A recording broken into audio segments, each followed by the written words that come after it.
pendidikan yang ada di Indonesia selama masa pandemi. Padahal dengan imbasnya terhadap ekonomi juga pasti akan berimbas kepada pendidikan, terutama pendidikan tinggi gitu, yang dimana mahasiswanya sebagian besar masih bergantung kepada orang tua untuk membiayai biaya kuliah. Nah, di sini juga sudah hadir dua pembicara kita yang tentu saja keren-keren. Jadi pembicara pertama yaitu Bani Ibnu Fikri. Nah, dia adalah Kepala Departemen Advokasi Kesejahteraan Mahasiswa dari BEM Universitas Indonesia. Halo Bani. Halo teman-teman, selamat malam. Ya. Salam kenal. Oke, Ya. Pembicara kedua ada dari Atiqur Rahman, mahasiswa Hubungan Internasional UI, sebagai Ketua Lembaga Kajian Muslim Cendekia Depok. Nah, pembicara pertama yaitu Bani Ibnu Fikri ini akan membahas bagaimana keadaan atau kebijakan apa saja yang sudah dikeluarkan oleh Universitas Indonesia terkait kenaikan atau terkait biaya pendidikan selama masa pandemi. Nah, bagaimana nanti BEM Universitas Indonesia sendiri berusaha untuk menyampaikan aspirasi mahasiswa terhadap isu tersebut gitu. Jadi akan disampaikan oleh Bani ini.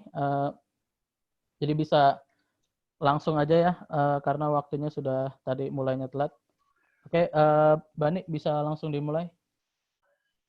Oke, terima kasih banyak Dava atas kesempatannya. Assalamualaikum warahmatullahi wabarakatuh. Ya, selamat malam. Ya, selamat malam kawan-kawan semua. Salam swastiastu, nama budaya, salam sejahtera untuk kita semua. Seperti yang kawan-kawan ketahui bahwa tahun 2020 boleh jadi dinobatkan setahun paling kelam dalam kurun waktu tahun terakhir. Sebab dalam tahun 2020 terdapat pandemi COVID-19 yang membawa berbagai masalah yang perlu diselesaikan secepatnya. Jadi virus yang memiliki persebaran tinggi, berbagai kebijakan dilakukan untuk menghentikan peredarannya dan meminimalisir dampak dan berbagai sektor, baik itu kesehatan, perekonomian, bahkan pendidikan. Dalam sektor pendidikan misalnya, dalam konteks Universitas Indonesia, berdasarkan surat edaran Rektor Universitas Indonesia nomor 703 tentang kewaspadaan dan pencegahan penyebaran infeksi COVID-19 di lingkungan Universitas Indonesia, membuat kegiatan belajar mengajar yang mula dilaksanakan dalam bentuk kuliah tatap muka diubah menjadi pelajaran jarak jauh terhitung sejak hari Rabu tanggal 18 Maret 2020 hingga berakhirnya semester genap tahun ajaran 2019-2020 kawan-kawan. Tentunya perubahan tersebut berimplikasi terhadap kegiatan perkuliahan secara signifikan, terkecuali berkaitan dengan kegiatan akademik dan kemahasiswaan yang penyelenggaraannya didanai oleh UKT atau yang biasa teman-teman sebut sebagai biaya pendidikan. Manfaat dari pembayaran UKT meliputi penggunaan fasilitas kampus, pelaksanaan kegiatan kemahasiswaan, dan pembelajaran secara langsung dirasa tidak optimal selama masa pandemi ini. Secara umum, seluruh kegiatan perkuliahan dan ujian menjadi tertunda, adapun praktik lapangan menjadi penghambat mahasiswa tingkat akhir dalam pengambilan data lapangan karya ilmiahnya. Hal ini tentu pengaruh terhadap penerapan kelulusan mereka. Nah, berdasarkan dengan pertimbangan tersebut, akhirnya Universitas Indonesia tanggal 27 Maret 2020 mengubah kalender akademik tahun 2019-2020 dengan menjadwal ulang kalender perkuliahan dan ujian, meniadakan semester antara, serta memperpanjang batas akhir penetapan kelulusan dan pengunggahan karya ilmiah. Meskipun demikian, kawan-kawan, situasi pandemi yang tak kunjung membaik yang kegiatan perkuliahan mahasiswa terlebih pengerjaan akhir oleh mahasiswa tingkat akhir. Nah, hal ini disebabkan mahasiswa cenderung memiliki keterbatasan akses seperti dalam pencarian data lapangan, yang pada akhirnya mereka harus melakukan perpanjangan studi yang juga diiringi oleh punya kewajiban untuk membayar biaya pendidikan di masa studi tersebut. Nah, sebenarnya beberapa hari setelah dikeluarkannya surat edaran terkait mitigasi penyebaran COVID-19 di lingkungan Universitas Indonesia, BEM UI sudah melakukan audiensi di Dirmawa terkait surat edaran tersebut. Karena dengan diberlakukan PJJ, tentunya akan menimbulkan polemik baru seperti terdapat mahasiswa UI yang tidak memiliki kuota internet, ataupun terdapat mahasiswa UI yang tidak bisa mengikuti PJJ di daerahnya karena keterbatasan jaringan internet atau sebagainya. Pembahasan audiensi tersebut sebenarnya dari pihak Dirmawa menjanjikan akan mengeluarkan diskresi untuk siswa yang mengalami kendala untuk PJJ ini. Namun permasalahannya pada waktu itu ini dari teman-teman MUI masih belum mengetahui kebijakan apa yang dikeluarkan, apakah pemberian subsidi pulsa internet, pemotongan UKT ataupun sebagainya. Nah, kemudian pada kita melihat ya data yang sudah diolah dari jaring aspirasi yang sudah dilakukan oleh teman-teman Adkes Mabem UI, kegiatan-kegiatan yang terdampak dengan adanya PJJ praktikum, di mana dari 3.320 responden 84,6% memilih praktikum sebagai salah satu kegiatan akademik yang paling terdampak dengan adanya PJJ. Kemudian kerja sebesar 73,8%, studi lapang besar 73,7%, besar 8,5%, dan student exchange sebesar 63,4%. Nah, hambatan-hambatan tersebut, hambatan dalam melakukan kegiatan akademis tersebut membuat para mahasiswa masa dibutuhkan kebijakan yang dapat membantu mereka pada akademik. Kebijakan tersebut dapat berupa penanganan tugas, penjadwalan tersusun, praktikum, dan studi lapangan, permudahan pencarian materi, anggaran tugas akhir, dan lain-lain. Nah, sebenarnya dalam JJ kemarin tuh terdapat beberapa evaluasi ataupun catatan yang sudah teman BEM UI inventarisir, kawan-kawan. Pertama itu kebijakan terkait pembelajaran jarak jauh pada semester genap nyatanya tidak terbukti dengan upaya untuk meringankan beban mahasiswa. Kebijakan yang diambil setiap fakultas juga cenderung beda karena tidak ada gerakan terpusat dari pihak universitas. Nah, Mas Kuota, beberapa fakultas secara independen mengambil langkah pertama untuk memberikan bantuan subsidi kuota kepada mahasiswanya. Bantuan tersebut utamanya sumber dari alumni fakultas ataupun mencari sumber pendanaan lainnya. Nah, di Universitas Indonesia, dalam konteks Universitas Indonesia dinilai kurang tanggap dalam menangani kondisi mahasiswa karena baru memberikan bantuan subsidi kuota setelah mendapat desakan dari segenap mahasiswa. Yang mana teman-teman ketahui pada tanggal 18 April 2020 yang lalu, teman-teman dari BEM UI juga sempat melakukan aksi terkait mendorong pihak UI agar secepatnya memberikan bantuan subsidi pulsa ataupun subsidi kuota internet kepada mahasiswa UI yang membutuhkan. Nah, kemudian bantuan tersebut baru diwujudkan pada akhir semester genap di saat aktivitas belajar mengajar dalam pelaksanaan PJJ akan selesai. Nah, adapun bantuan tersebut merupakan bantuan yang sebenarnya diberikan oleh AMNI juga, kawan-kawan. Bukan dari pihak Universitas Indonesia. Jadi sampai saat ini sebenarnya pihak Universitas Indonesia tuh belum mengeluarkan kebijakan terkait pemberian subsidi pulsa internet karena waktu pas kemarin itu sebenarnya dibantu juga oleh pihak Iluni, yang mana Iluni juga bekerja sama dengan Wakil Rektor Bidang 4 waktu itu Pak Lutfi gitu. Nah, melihat hal ini Universitas Indonesia terkesan melempar tanggung jawab ke alumni. Selain itu Universitas Indonesia juga tidak memberikan transparansi terhadap alokasi biaya kuliah yang terus dibayar mahasiswa selama PJJ ini berlangsung. Terlebih saat PJJ, mahasiswa hanya melaksanakan pembelajaran dari rumah, sehingga akomodasi perkuliahan lebih banyak disiapkan secara mandiri. Berbeda dengan kuliah tatap muka di kampus, yang mana mahasiswa dapat menggunakan fasilitas penunjang yang telah disediakan oleh pihak Universitas Indonesia. Nah, adapun di penghujung semester genap ini, sebenarnya Universitas Indonesia belum mengeluarkan kebijakan yang menjelaskan mekanisme perkuliahan pada semester ganjil di tahun akademik 2020-2021. Padahal program pendidikan vokasi Universitas Indonesia itu sudah terlebih dahulu menerbitkan keputusan untuk menetapkan tatanan normal baru atau new normal di lingkungan program pendidikan vokasi, termasuk di dalamnya kebijakan perkuliahan daring untuk semester ganjil tahun akademik 2020-2021. Nah, kemudian selain itu juga evaluasi dari pelaksanaan PJJ pada semester genap kemarin yaitu tidak adanya rulebook untuk dijadikan sebagai pedoman dalam pembelajaran jarak jauh yang diimplementasikan di Universitas Indonesia, sehingga mengakibatkan setiap dosen tuh memiliki media yang berbeda-beda kawan-kawan untuk melakukan pembelajaran jarak jauh seperti menggunakan Zoom, Microsoft Teams, Meet, bahkan sampai ada yang menggunakan WhatsApp Group.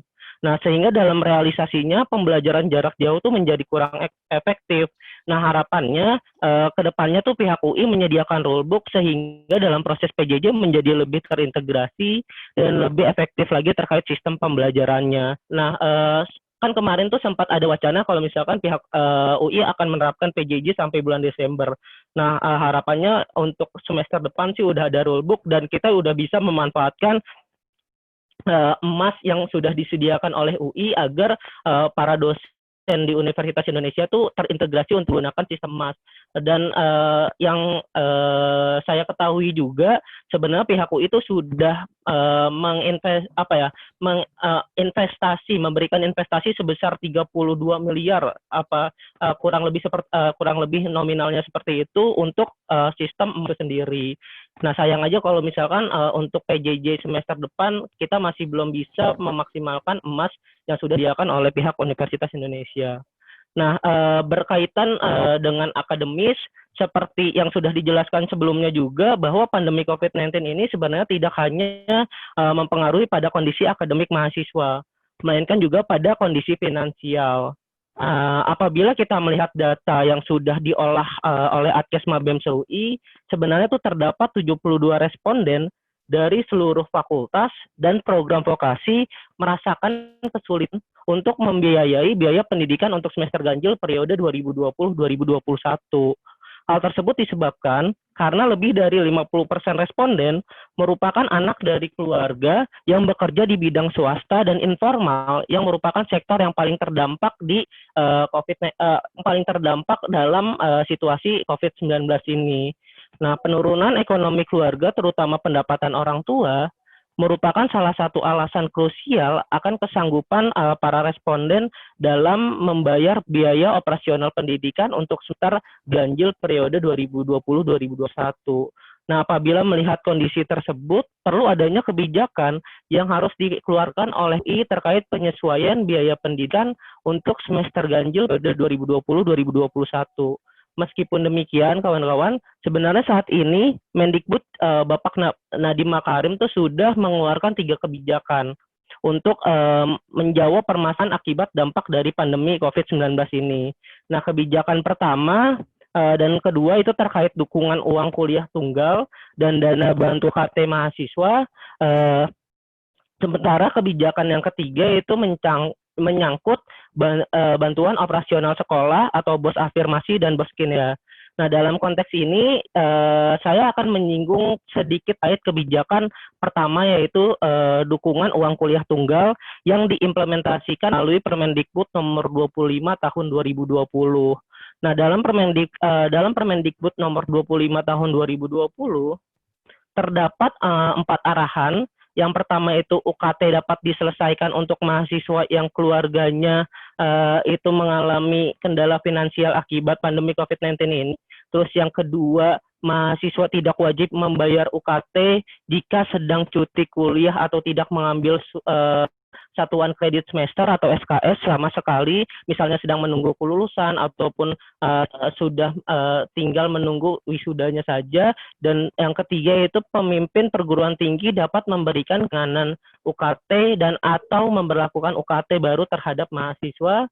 Dan yang keempat, mahasiswa di masa akhir kuliah membayar paling tinggi 50% UKT jika mengambil kurang lebih dari 6 SKS. Misalnya semester 9 bagi mahasiswa program sarjana dan sarjana terang, dan semester 7 bagi mahasiswa program pendidikan vokasi atau diploma gitu. Nah, sebenarnya secara ideal arahan dalam Permendikbud nomor 25 tahun 2020 merupakan kebijakan penyesuaian biaya pendidikan yang adil dalam masa pandemi COVID-19 ini.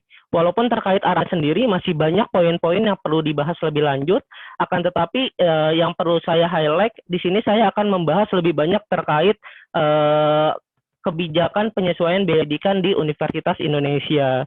Nah, dalam hal ini sebenarnya pihak UI sudah melakukan kebijakan penyesuaian biaya pendidikan untuk mahasiswa yang sedang mengerjakan tugas akhir melalui surat keputusan nomor 73 tentang biaya pendidikan untuk semester ganjil tahun akademik 2020-2021 khusus bagi mahasiswa yang sedang menyelesaikan tugas akhir. Namun yang menjadi permasalahan dalam kebijakan tersebut ialah tidak ada mekanisme pengajuan yang terintegrasi untuk seluruh fakultas, sehingga kalau misalkan teman-teman lihat masing-masing fakultas sekarang tuh menerapkan mekanisme yang berbeda-beda, khususnya di FT. Kebijakan tersebut di FT itu hanya untuk mahasiswa tingkat akhir yang terancam di drop out, ataupun di FH. Di FH itu untuk seluruh mahasiswa yang sedang mengerjakan tugas akhir, dan di FISIP juga berbeda. Jadi tidak adanya sistem atau mekanisme yang terintegrasi yang disediakan oleh pihak Universitas Indonesia langsung ke fakultas-fakultas yang ada di UI. Nah, ini jadi salah satu tuntutan kita juga di poin rekomendasi kebijakan yang sudah teman-teman BEMSA UI buat, yaitu terkait pembuatan SOP untuk penyesuaian biaya operasional pendidikan, pengurangan UKT di lingkungan Universitas Indonesia. Nah, nanti terkait rekomendasi kebijakannya sendiri akan dibahas di akhir-akhir paparan dari saya. Nah, kemudian berkaitan dengan surat edaran tadi, tanggal 13 Juli yang lalu juga pihak UI sebenarnya sudah mengeluarkan kebijakan terkait penyesuaian biaya pendidikan dalam masa pandemi COVID-19 melalui surat edaran 1111 tahun 2020 tentang mekanisme dukungan UI bagi mahasiswa yang mengalami kondisi finansial, dan itu sebenarnya kami apresiasi juga karena setidaknya pihak Universitas Indonesia itu pada akhirnya mengeluarkan kebijakan terkait penyesuaian biaya pendidikan untuk mahasiswanya. Nah, namun dalam surat edaran tersebut terdapat beberapa catatan, kawan-kawan. Karena sebenarnya kebijakan yang baru tersebut sudah ada sebelum adanya pandemi COVID-19 ini, dan tidak menjawab atau tidak merealisasikan rekomendasi kebijakan yang sudah dirumuskan oleh teman-teman mahasiswa UI. Nah, makanya sampai saat ini teman mahasiswa UI masih bergerak dan mendorong agar pihak rektorat secepatnya mengeluarkan kebijakan penyesuaian biaya pendidikan untuk semester ganjil periode 2020-2021. Nah, untuk gambarannya sendiri di surat edaran yang baru keluar tanggal 13 Juli yang lalu tuh yang pertama terkait penundaan masa pembayaran BOP, terus yang kedua itu terkait pengajuan cicilan, terus yang ketiga itu terkait evaluasi BOP untuk mahasiswa reguler, terus yang keempat itu terkait beasiswa bidik misi, KIP, dan lain-lain, yang mana itu sebenarnya sudah sudah ada sebelum adanya masa pandemi COVID-19 ini. Dan kami sangat apresiasi pihak UI sudah akhirnya setidaknya sudah mengeluarkan kebijakan terkait penyesuaian biaya pendidikan meskipun tidak sesuai dengan yang diinginkan oleh teman-teman mahasiswa. Nah, berdasarkan hal tersebut sebenarnya teman-teman aliansi mahasiswa terkait UKT ini memberikan beberapa poin rekomendasi kebijakan yang sudah dicantumkan di policy brief. Kalau misalkan teman-teman sudah membaca, mungkin di sana tuh ada 6 tuntutan. Yang pertama itu kita mendorong agar pihak UI melakukan transparansi terkait pengalokasian biaya operasional pendidikan yang dibayarkan oleh mahasiswa UI selama masa pandemi COVID-19 kepada Sivitas Akademika UI. Terus yang kedua itu melakukan evaluasi proses kegiatan belajar mengajar dengan metode PJJ pada semester genap 2019-2020. Yang ketiga itu melakukan pengalokasian anggaran biaya yang tidak diinginkan, yang tidak digunakan selama masa pandemi COVID-19 untuk menunjang kegiatan perkuliahan mahasiswa UI selama masa pembelajaran jarak jauh.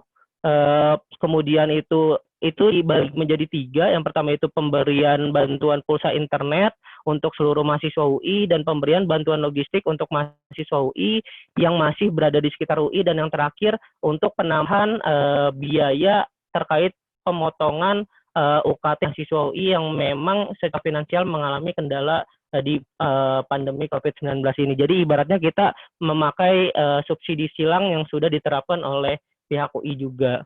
Terus yang keempat itu menerbitkan kebijakan penyesuaian biaya pendidikan untuk semester ganjil 2020-2021 berupa pemotongan biaya pendidikan untuk mahasiswa UI dari semua jenjang pendidikan, termasuk pengembalian biaya pendidikan mahasiswa baru UI tahun akademik 2020-2021 yang telah membayar penuh.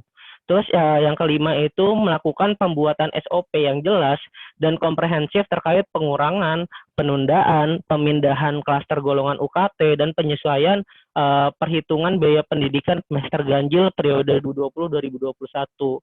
Dan yang terakhir melakukan perpanjangan masa pembayaran biaya pendidikan pada semester ganjil periode 2020-2021 yang mana sesuai arahan dengan Permendikbud nomor 25 tahun 2020. Nah, mungkin itu saja teman-teman pemaparan materi dari saya. Untuk teman-teman yang ingin bertanya terkait penyesuaian kebijakan penyesuaian biaya pendidikan di UI, mungkin di sesi tanya jawab saja ya. Oke, sekian dari saya. Apabila ada salah-salah kata mohon dimaafkan. Wabillahi taufiq wa hidayah. Wassalamualaikum warahmatullahi wabarakatuh. Waalaikumsalam warahmatullahi wabarakatuh. Oke, terima kasih tadi dari Saudara Bani yang sudah menyampaikan materi terkait kegiatan belajar mengajar selama pandemi COVID-19 di UI, terus implikasinya terhadap PJJ ini apa sih terhadap kegiatan belajar mahasiswa. Nah, terus tadi juga ada evaluasi BEM UI terkait PJJ bahwa mahasiswa banyak yang ternyata tidak mendapat subsidi kuota, dan ternyata ketika mendapatkan subsidi kuota pun itu bukan inisiatif dari rektorat atau kebijakan dekanat, tapi melainkan dari inisiatif mahasiswa BEM itu sendiri.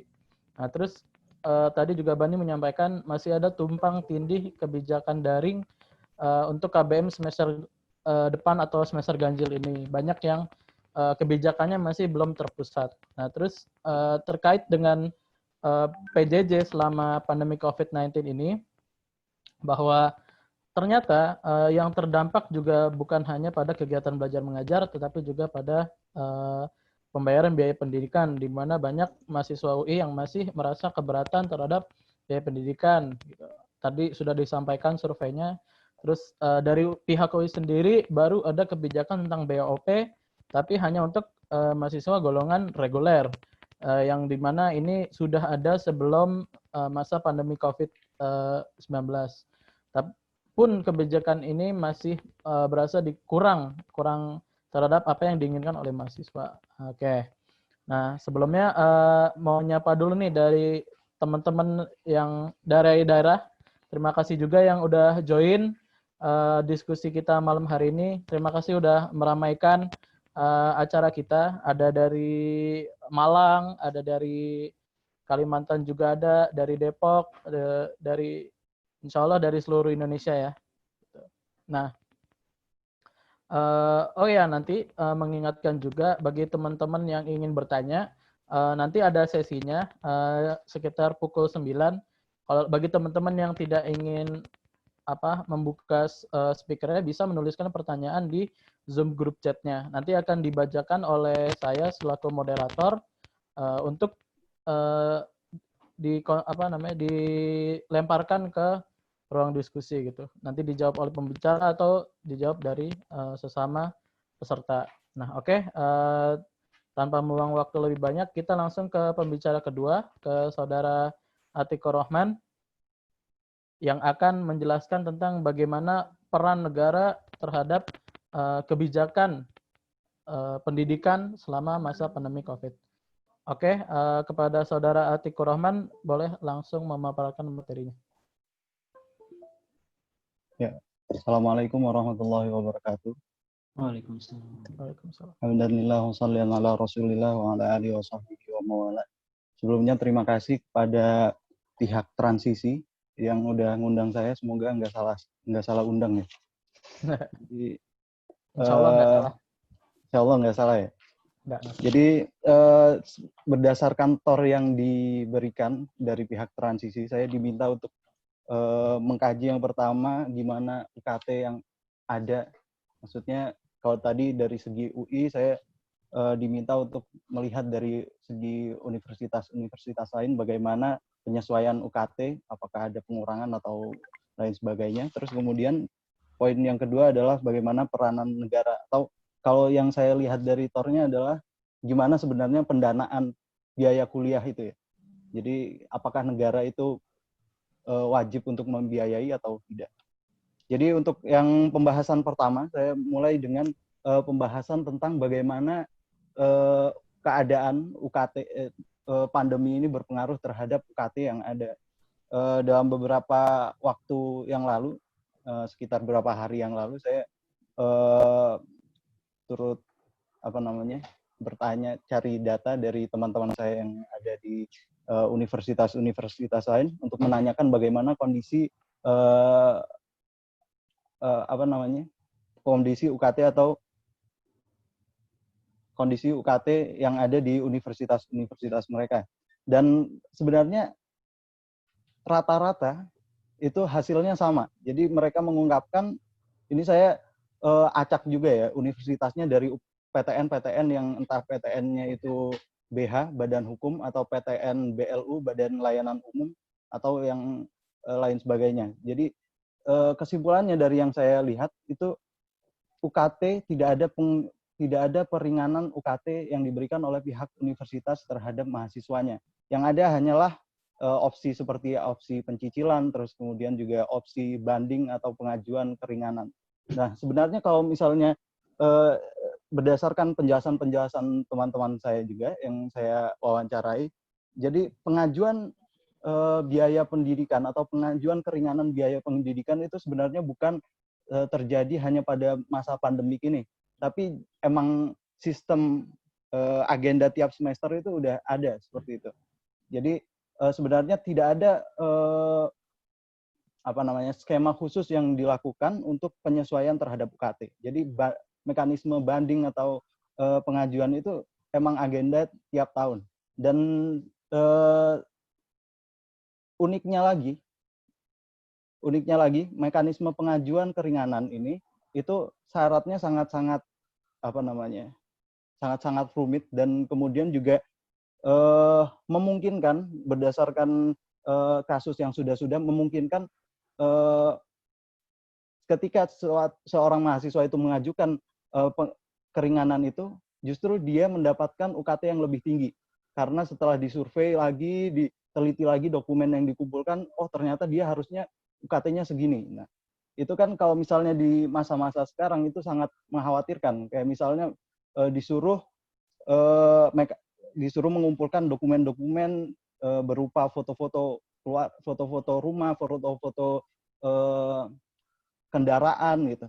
Nah, di masa sekarang kan bisa aja ketika seorang mahasiswa itu memfoto keadaan rumahnya, terus kemudian memfoto ternyata dia punya mobil atau lain sebagainya, akhirnya pihak universitasnya menaikkan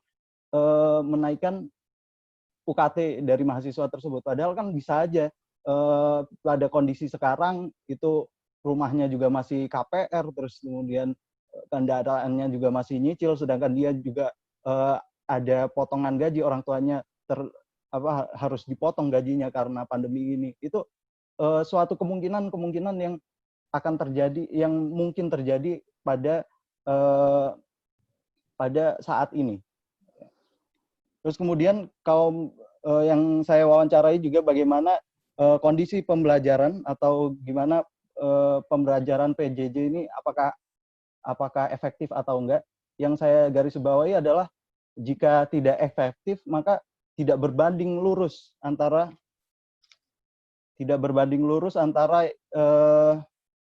biaya yang mereka keluarkan dengan apa yang mereka terima, seperti itu. Dan mayoritas menjawab bahwasannya kondisi pembelajaran saat PBB ini sangat tidak efektif dan kadang justru membingungkan mahasiswa. Khususnya kalau misalnya saya kepada mahasiswa kedokteran atau kesehatan, itu mereka sangat bingung ketika harus melakukan praktikum, di mana praktikum biasanya berlangsung di laboratorium, terus ada dosennya, terus mereka bisa berinteraksi dengan dosennya, sedangkan kalau dalam masa PJJ ini, masa pandemi, pembelajaran jarak jauh, mereka harus praktikum sendiri dengan lihat video yang dikirimkan oleh dosennya. Nah, itu membuat mereka bingung, dan ketika tanya ke dosennya juga terkait dengan misalnya ada suatu kekeliruan dalam praktikumnya, mereka cukup kebingungan. Dosen juga cukup kebingungan dalam menjelaskan karena dosen tidak berada di tempat mahasiswa itu sedang melakukan praktikum. Dalam artian lain, dosen itu nggak tahu proses-proses mahasiswanya sehingga bisa terjadi kekeliruan tersebut. Nah, terus kemudian kalau dari alokasi UKT, jadi kalau teman-teman itu masih bingung atau masih belum tahu, yang namanya UKT itu terdiri dari biaya langsung dan biaya tak langsung, biaya tidak langsung. Nah, biaya langsung ini yang tidak dinikmati oleh mahasiswa, kayak misalnya biaya langsung untuk menikmati fasilitas kelas, fasilitas listrik, fasilitas wifi, fasilitas bimbingan konseling, fasilitas kesehatan klinik mahasiswa itu tidak dinikmati oleh mahasiswa pada masa pandemi ini. Nah, terkait dengan alokasi, apakah dana tersebut dialokasikan kepada bantuan mahasiswa, tidak bisa dipastikan juga karena tidak adanya transparansi terkait hal itu. Nah, kemudian dengan berdasarkan evaluasi dari semester yang lalu, itu dilihat bagaimana bantuan yang diberikan oleh pihak universitas itu sebenarnya masih kurang tepat sasaran.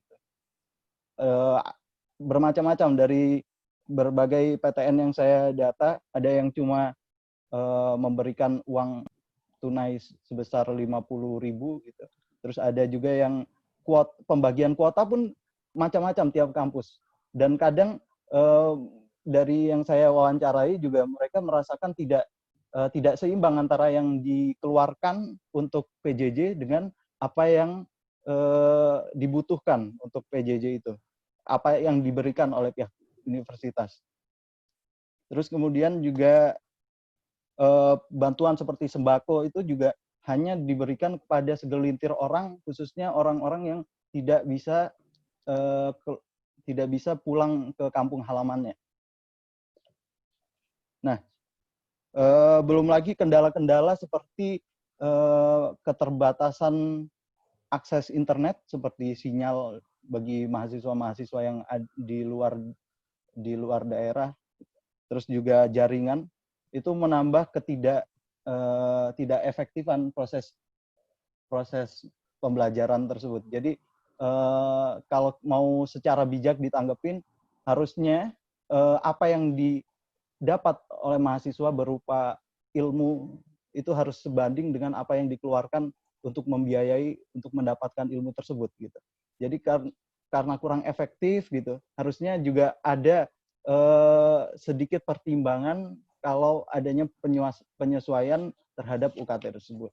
Nah, sekarang saya akan menjelaskan tentang poin kedua, di mana tadi kan udah menjelaskan tentang bagaimana kondisi umum pandemik ini, terus kemudian berdampak pada mekanisme UKT yang ada di kampus-kampus yang ada di Indonesia, dengan kesimpulan bahwa nggak ada opsi keringanan, yang ada hanyalah opsi pengajuan keringanan, yang mana itu mekanismenya atau prosedurnya juga cukup membingungkan atau cukup rumit. Kalau misalnya teman-teman pernah ikut bidik misi, kurang lebih seperti itu persyaratan-persyaratannya. Oke, saya ingin membahas terkait dengan poin kedua, poin yang perlu saya sampaikan yang kedua yang disebutkan dalam TOR. Jadi bagaimana sebenarnya peranan negara dalam pendanaan pendidikan. Jadi sebenarnya negara itu penting nggak sih untuk mendanai pendidikan. Nah, saya pengen membawa diskusinya pembicaraannya lebih luas lagi, bahwa kalau kita bicara tentang pendanaan peran negara dalam pendanaan pendidikan, itu kita tidak bisa lepas dari Istilahnya kita tidak bisa lepas dari pembahasan tentang paradigma dalam ilmu sosial atau ilmu politik. Jadi semua akan melihat, semua akan akan merujuk pada tergantung paradigmanya seperti apa. Seperti misalnya contohnya ambil paradigma liberalisme, maka akan menurut paradigma tersebut negara itu nggak boleh ikut campur terlalu mendalam dalam urusan kerakyatan. Ya, yang sering kita lihat atau kita dengar dari materi-materi yang umum adalah dalam tradisi liberal negara itu haram ikut campur dalam intervensi misalnya dalam kegiatan ekonomi, ya. Biarkan semua itu berjalan sesuai dengan mekanisme pasar. Nah, hal yang serupa itu juga terjadi dalam dunia pendidikan. Jadi biarkan semua itu diberikan keleluasaan, negara itu tidak berhak atau seharusnya untuk memiliki sedikit andil dalam pengaturan pendidikan, termasuk dalam pembiayaan juga. Nah, dalam tradisi liberalisme ini, maka suatu universitas dengan kualitasnya itu akan mohon maaf, ada gangguan sedikit. Ya, mau meledak nih tokennya. Ya, lanjut ya. Jadi, dalam tradisi liberal ini, suatu pendidikan atau suatu universitas itu akan menemukan pasarnya sendiri. Jadi kayak misalnya universitas dengan kualitas bagus, harga mahal akan menemukan pasarnya sendiri. Orang universitas yang jelek tapi harganya murah itu akan menemukan pasarnya sendiri. Jadi seperti itu. Dan negara itu tidak ikut campur atau tidak ikut andil dalam pembiayaan atau pengaturan universitas itu. Nah, itu secara logika secara asumsi dasarnya seperti itu. Melalui berdasarkan paradigma liberalisme. Makanya kalau misalnya kita lihat, nanti kita akan membahas bagaimana paradigma liberalisme ini udah mulai ada di di Indonesia itu. Nah, kalau misalnya teman-teman baca bukunya dari Andrew Rosser, dia nulis sekitar tahun 2015 ya. Dia bahas tentang neoliberalism di Indonesia. Jadi kalau nggak salah judulnya Neoliberalism and the Politics of Higher Education in Indonesia. Itu kalau teman-teman mau baca cukup bagus bagaimana menggambarkan reformasi neoliberal dalam dunia pendidikan Indonesia itu mulai terjadi sejak 1990 pertengahan itu masa-masa goncang-goncangnya Indonesia.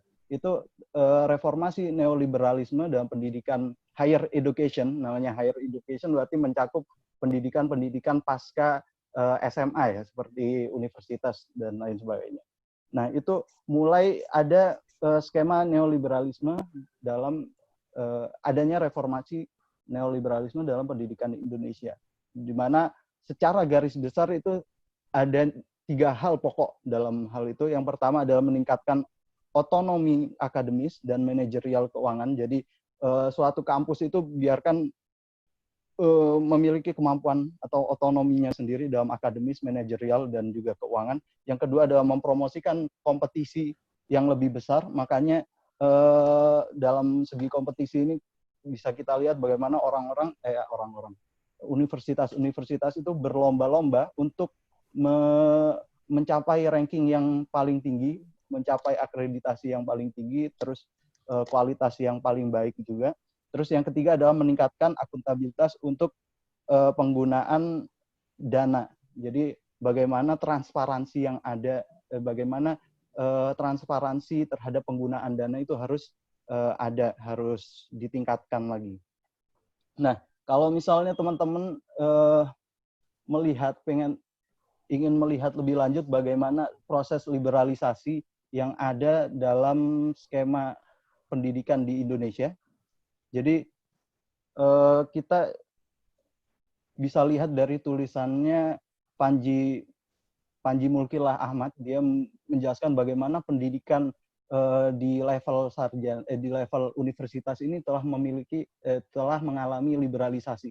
Jadi skemanya seperti ini. Yang pertama adalah diciptakannya lembaga-lembaga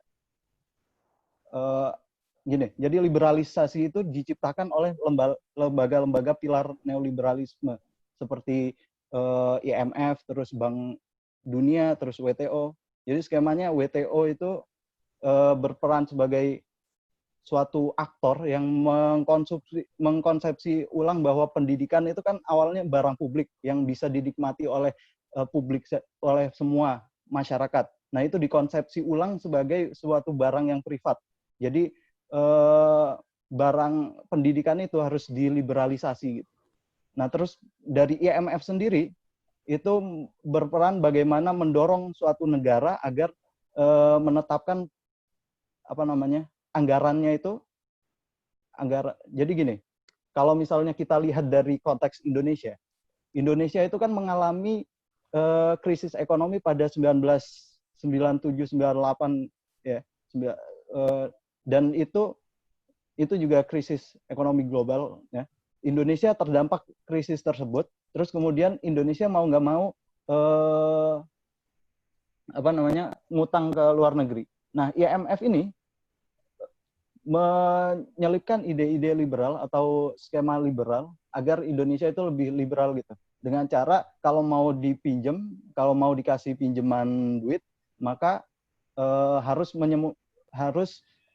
melakukan beberapa penyesuaian. Salah satunya adalah kayak misalnya pencabutan subsidi, terus meliberalisasi harus membuka harus lebih terbuka terhadap investasi asing dan lain sebagainya. Nah, kemudian juga kayak misalnya aktor-aktor lain ya, skema dari aktor-aktor lain yang mendukung proses liberalisasi terhadap pendidikan tinggi di Indonesia adalah dari kayak Bank Dunia, itu juga cukup berperan untuk mendanai proyek-proyek bagi pemerintah dan perguruan tinggi itu untuk menjalankan skema seperti sistem akreditasi, terus kemudian juga ranking-ranking. Jadi universitas itu saling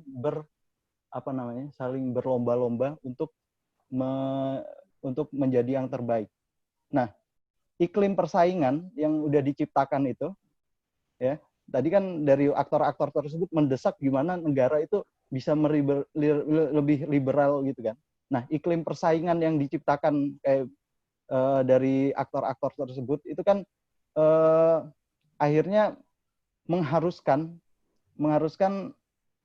perguruan-perguruan tinggi yang ada, universitas-universitas yang ada itu untuk berlomba-lomba untuk menjadi yang terbaik. Nah, sedangkan untuk berlomba-lomba jadi yang terbaik itu kan banyak hal ya, banyak dana juga. Ya, kayak misalnya memperbaiki sarana prasarana fasilitasnya, terus kemudian juga harus ada laboratorium yang bagus, perpustakaan yang bagus, terus juga harus ada, universitas itu harus punya riset yang bagus, maksudnya bank riset yang bagus. Nah, itu kan butuh dana. Sedangkan butuh dana itu juga sedangkan di samping berlomba-lomba itu kan juga butuh pembangunan untuk biar universitasnya bagus gitu kan. Kayak misalnya pembangunan fasilitas tadi yang saya sebutkan. Nah, itu butuh dana yang besar kan. Karena karena universitas ini tidak cukup dana untuk membiayai, maka mereka mengandalkan kerjasama dengan perusahaan ataupun memungut biaya besar dari mahasiswa sendiri. Jadi skemanya seperti itu. Nah, agar kepentingan bisa meraup dananya itu lebih besar atau lebih leluasa dalam meraup dana itu, maka suatu kampus harus diberikan otonomi yang lebih besar dalam pengelolaan uang. Makanya ada yang disebut dengan PTNBH, ya, PTNBH atau Perguruan Tinggi Negeri Badan Hukum. Nah, kalau misalnya teman-teman ketahui, PTNBH ini atau suatu PTN itu bisa dilabel, dikasih status sebagai PTNBH sehingga kampus itu bisa memiliki otonom yang tinggi, otonom yang apa namanya, otonom yang lebih leluasa dalam mengatur keuangannya sendiri, terus manajerialnya sendiri seperti itu. Nah, bentuk dari PTNBH ini atau namanya bentuk dari keleluasaan ini bisa menjadi dalih bagi negara untuk berlepas tangan atau tidak ikut campur dalam urusan perkampusan seperti itu. Nah, sebentar. Nah, makanya kalau misalnya kita lihat dari perkembangan yang sekarang, itu dari Kemendikbud sendiri kan mendorong bagaimana PTN-PTN yang ada yang belum menjadi PTNBH itu didorong untuk segera menjadi PTNBH. Nah, kalau misalnya kita lihat, itu juga bisa menjadi dalih bagi pemerintah untuk tidak ikut campur langsung dalam pendanaan atau dalam sistem dan juga pelaksanaan kegiatan di kampus.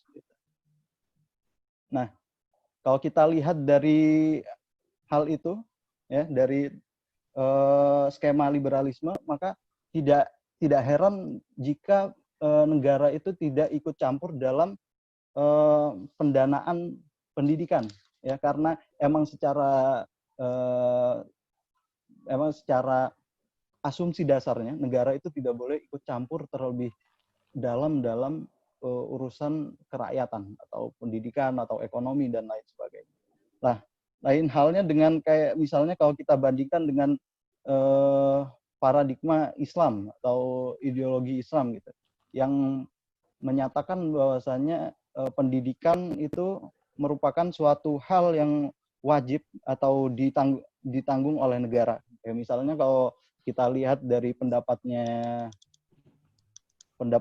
Ibnu Hazm dalam tulisannya, bukunya Al-Ihkam, itu dia berpendapat bahwasanya negara itu berkewajiban untuk memenuhi sarana pendidikan, sistemnya juga orang-orang yang digaji untuk melakukan proses mendidik mahasiswa, mendidik siswa itu, mendidik masyarakat. Nah, sedangkan dananya sendiri untuk membiayai pendidikan itu berasal dari Baitul Mal.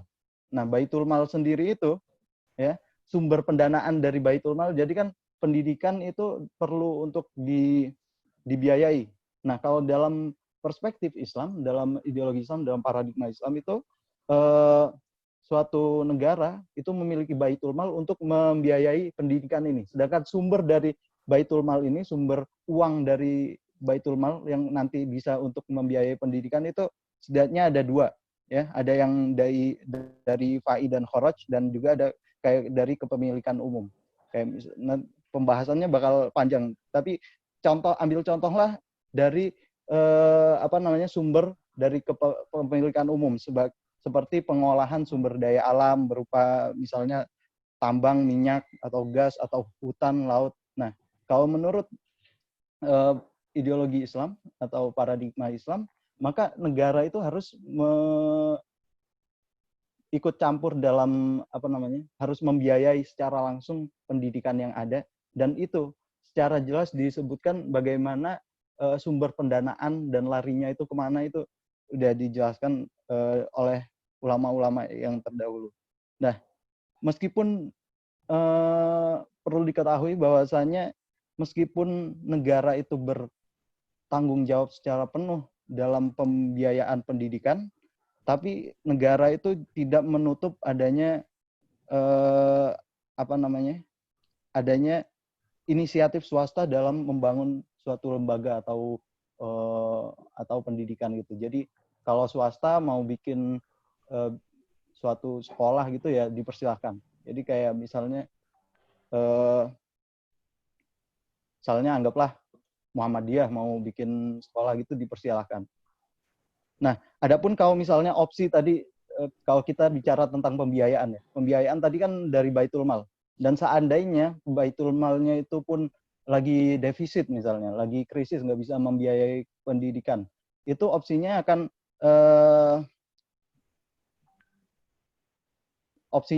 itu suatu negara harus ngutang, mau nggak mau harus ngutang, ya kan?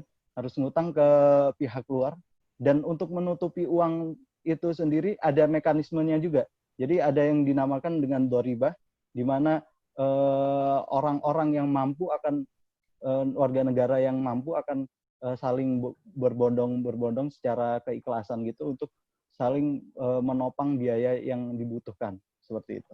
Jadi intinya dari pemaparan saya yang di poin kedua ini, kalau misalnya kita ingin berdiskusi tentang sebenarnya negara itu harus ikut campur atau enggak sih dalam pendanaan pendidikan, itu kita harus melihat gambaran yang lebih luas, yaitu melihat dari paradigma dasar dalam ilmu sosial atau ideologi dari suatu negara tersebut. Jadi kurang lebih itu yang bisa saya sampaikan. Terima kasih. Ya, terima kasih penjelasannya dari Atikur Rahman. Penjelasannya cukup berat ya, karena dipandang dari sudut ilmu sosial, khususnya dari ideologi dan ilmu sosial politik. Jadi tadi ada ringkasan yang bisa disampaikan dari Atik adalah Atik ini menghimpun data-data dari mahasiswa dari berbagai macam universitas di daerah, dari universitas yang PTNBH, non-PTNBH, ataupun swasta, bahwa ternyata sama, tidak ada kebijakan terkait UKT di berbagai perguruan tinggi tersebut, yang mana justru ini memberikan dampak yang cukup signifikan terhadap mahasiswa, keadaan ekonomi mahasiswa di daerah-daerah tersebut. Nah, terlebih lagi, misalnya terkait PJJ, itu yang sangat berpengaruh adalah kegiatan praktikum, kuliah lapangan, dan tugas akhir yang dimana bisa menghambat prosesnya, lalu harus menunda 1 semester dan harus tetap membayar UKT yang sama gitu. Dan di poin kedua yang Atik jelasin tadi juga, bahwa dalam paradigma ilmu sosial, khususnya ideologi, Indonesia ini menganut paham liberalisme yang intinya bahwa negara tidak boleh ikut campur dalam urusan apapun, termasuk pendidikan. Nah, jurnal acuannya, teman-teman bisa lihat sebenarnya di Zoom group chat, udah saya kasih kode doi-nya sama judulnya. Di situ ada dari Andrew Rosser, Neoliberalism and the Politics of Higher Education of Indonesia, menceritakan bagaimana ada proses liberalisasi pendidikan tinggi yang ada di Indonesia. Lalu Atik juga menjelaskan bagaimana Islam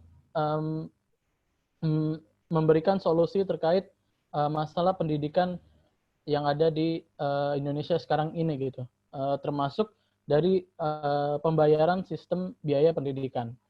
Nah, oke, teman-teman, alhamdulillah nih peserta kita bertambah, berjumlah 32 orang. Tentunya teman-teman yang dari berbagai daerah, terima kasih yang udah join, yang dari awal kegiatan atau yang baru join juga. Sekarang teman-teman dipersilahkan untuk berdiskusi atau memberikan pendapat juga boleh. Ada kurang lebih ada 2 sesi. Yang sesi pertama ada 5 pertanyaan atau 5 tanggapan. Lalu berikutnya pun nanti bakal ada 5 pertanyaan dan 5 tanggapan lagi. Jadi pertanyaan ini boleh diajukan untuk pembicara atau ingin didiskusikan untuk ke kita semua. Atau kalau teman-teman punya cerita juga di berbagai universitas, atau kayak punya pengalaman, atau misalnya di universitas saya kebijakannya beda atau punya kebijakan yang unik atau yang intinya beda dengan universitas lain, boleh diceritakan, atau ingin mengutarakan pendapat bahwa sebenarnya sistem yang ada, pendidikan yang di Indonesia ini seharusnya seperti ini atau segala macamnya. Nah, dipersilakan untuk teman-teman, kalau yang kalau tidak ingin bertanya secara langsung bisa ketik di Zoom group chat, nanti akan saya bacakan. Oke, sekarang ada dari Bung Edi Humaydi ingin bertanya langsung. Silakan Bung Edi, sambil perkenalan ya. Ya, cek. Bisa dengar? Ya, terdengar. Ya, bismillahirrahmanirrahim. Assalamualaikum warahmatullahi wabarakatuh. Saya Edi dari Almarkas Asiasi. Yang pertama, saya ingin bertanya ke Bung Bani ya, dari Inserti. Tadi pemaparannya banyak dijelaskan bahwa sebetulnya di internal kampus UI itu sendiri tidak ada penurunan UKT, tapi yang ada adalah pengajuan banding, pencicilan, dan lain sebagainya. Pertanyaannya, apa sih sebenarnya yang terjadi di internal kampus? Padahal dengan kondisi pembelajaran jarak jauh ini, artinya ada hak mahasiswa yang tidak terrealisasi, tapi pembayaran tetap pada normal gitu, pada normalnya. Itu untuk Bung Bani. Kemudian yang kedua untuk Bung Atik, tadi dijelaskan juga peran negara ya terhadap pendanaan pendidikan. Kalau saya tadi menyimpulkan, dapat menyimpulkan bahwasannya pendidikan di Indonesia ini menggunakan paradigma liberalisme ya. Nah, terkait PTN itu kan ada subsidi dari negara ya, ada subsidi dari pemerintah. Bagaimana Atik bisa menjelaskan relasi antara perguruan tinggi negara yang notabene disubsidi oleh negara atau pemerintah dengan lembaga pendidikan yang ada di Indonesia ini menggunakan paradigma liberalisme. Ya. Bisa dipahami ya? Oke. Oke, terima kasih. Wassalamualaikum warahmatullahi wabarakatuh. Waalaikumsalam warahmatullahi wabarakatuh. Oke, ditampung dulu pertanyaannya. Atau kalau teman-teman ingin, teman pembicara ingin langsung menjawabnya, boleh silahkan langsung dijawab. Tadi pertanyaan pertama untuk Bung Bani sendiri terkait apakah di internal kampus sendiri itu ada nggak pembicaraan terhadap hak-hak mahasiswa untuk terkait kebijakan UKT di UI. Yang kedua adalah bagaimana pandangan paradigma liberalisme terhadap kebijakan yang ada di negara di Indonesia. Boleh dari Atik atau Bani dulu yang ingin menjawab pertanyaan. Sudah ada pertanyaan lagi?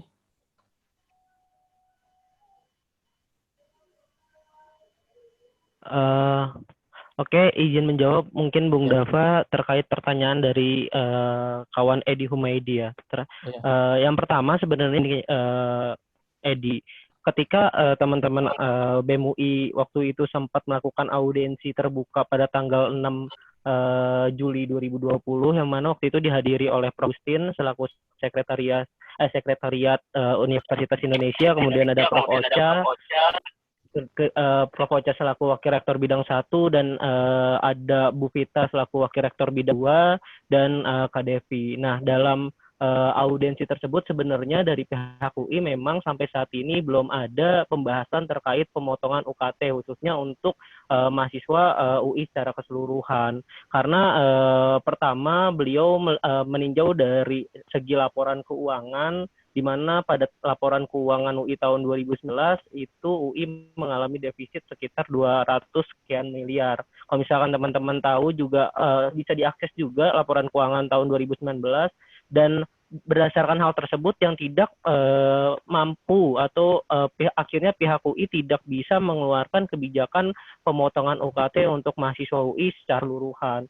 Makanya kemarin tuh tanggal 13 Juli kemarin akhirnya pihak UI mengeluarkan surat edaran nomor 1511 tentang bantuan penyesuaian biaya pendidikan yang mana dalam kebijakan tersebut hanya ada evaluasi BOP untuk mahasiswa reguler. Dan ini sebenarnya jadi salah satu kekecewaan dari mahasiswa, khususnya dari teman-teman aliansi ya yang terkait pengawalan UKT, karena mau nggak mau dalam masa pandemi COVID-19 ini kan sebenarnya yang berpengaruh itu tidak hanya mahasiswa reguler, tapi mahasiswa paralel juga dan mahasiswa KKI bahkan sampai S2 dan S3.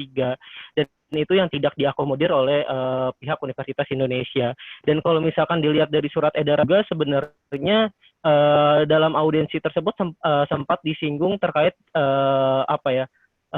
sifat kegotong royongan, penetapan prioritas, kemudian tersaran maksud dari kegotong royongan di sini kegotong royongan yang dibangun dan melibatkan segenap kita Amika UI, yakni para orang tua dan atau penanggung biaya pendidikan mahasiswa UI, alumni UI dan mitra jejaring UI. Kemudian penetapan prioritas di sini pengalokasian dukung dilakukan secara laksana dan cermat dengan memperhatikan ketersediaan sumber daya dan kondisi para mahasiswa UI yang membutuhkan dukungan. Dan yang ketiga, tepat sasaran, tata cara dalam melakukan verifikasi dan asesmen untuk menetapkan pengalokasian dukungan dikembangkan sedemikian rupa guna menjamin pengalokasian daya secara tepat sasaran.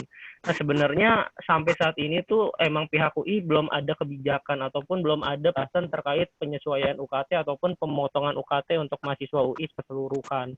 Dan ini juga yang jadi yang jadi semangat teman-teman karena kemarin kita juga saat audiensi terbuka dengan Prof. Ocha dan Dirmawan terkait surat edaran ini, dan surat edaran ini dengan bakal evaluasi lagi, bakal ada dan kemudian ada di revisi surat edaran yang kurang 13 Juli lalu. Di situ ada keluarkan UKT untuk mahasiswa reguler, para KKI, vokasi, S2 dan S3 yang memang mengalami kendala finansial. Dan misalnya untuk keseluruhan memang itu agak kurasional karena melihat dengan keuangan defisit juga saya rasa yang begitu bisa diimplementasi terkait kebijakan penyesuaian BOP yakni pemotongan KT untuk mahasiswa UI secara keseluruhan. Itu sih mungkin terkait pertanyaan dari kawan Edi Humaydi. Oke, baik. Terima kasih dari Bung Bani yang udah menyampaikan jawaban. Gimana tadi Bung Edi, sudah terjawabkah pertanyaannya? Ya, saya punya kawan yang saat ini masih aktif kuliah di UI ya. Permasalahannya terkait mahasiswa yang UKT itu bahwasannya dapat penurunan tapi dia harus berprestasi gitu. Apakah itu ada ya kebijakan yang seperti itu gitu ya? Saya sih menemukan itu salah satu cerita dari kawan yang ada di UI. Jadi terkait kondisi yang sekarang ini terjadi, pandemi corona ini, seharusnya kebijakan itu tidaklah ada ya, karena kan yang terjadi adalah mau dia berprestasi ataupun tidak, pandemi ya tetap kena gitu semuanya. Jadi seharusnya kebijakan itu tidak harus ada gitu. Tolong minta klarifikasi ya. Oke, mungkin ingin sedikit meluruskan ya terkait kebijakan pemotongan UKT untuk mahasiswa yang berprestasi. Sebenarnya sepengetahuan saya dalam pengawalan terkait penyesuaian biaya operasional pendidikan untuk periode semester ganjil periode 2020-2021 sebenarnya pihak UI tidak mengeluarkan terkait kebijakan pemotongan UKT untuk mahasiswa yang berprestasi. Namun memang kebijakan terkait penyesuaian UKT ini masuk ke kebijakan evaluasi BOP yang mana apabila mahasiswa reguler ingin UKT atau biaya pendidikannya ini berkurang, dia harus mengajukan syarat-syarat yang sudah ditentukan, yang mana syarat tersebut sebenarnya sudah tercantum dalam Peraturan Rektor Nomor 6 Tahun 2018 tentang tarif uang kuliah tunggal untuk mahasiswa reguler. Itu. Jadi untuk kebijakan terkait pemotongan biaya pendidikan untuk mahasiswa yang berprestasi, sepengetahuan saya emang pihak UI belum mengeluarkan terkait kebijakan itu, dan kebijakan yang sudah dikeluarkan yaitu terkait evaluasi BOP untuk mahasiswa reguler, dan itu memang harus mengajukan syarat-syarat yang sudah dicantumkan oleh Universitas Indonesia. Mungkin itu, Bung. Oke, siap. Oke. Ada pertanyaan lagi nih dari Yusril Lumajang kepada Bung Atik. Assalamualaikum warahmatullahi wabarakatuh. Belajar dari Uni Soviet dan Kuba yang nekat menggratiskan biaya pendidikan mereka, ternyata hal ini berdampak pada kekayaan negara mereka, sehingga mereka kerap mengalami krisis. Apakah ini terjadi dalam sistem pendidikan Islam juga? Lalu apa jaminannya dan dari mana referensinya bahwa sistem pendidikan Islam seperti yang antum gambarkan tadi itu bisa menghindari dari krisis tersebut gitu. Boleh langsung dijawab, Atik.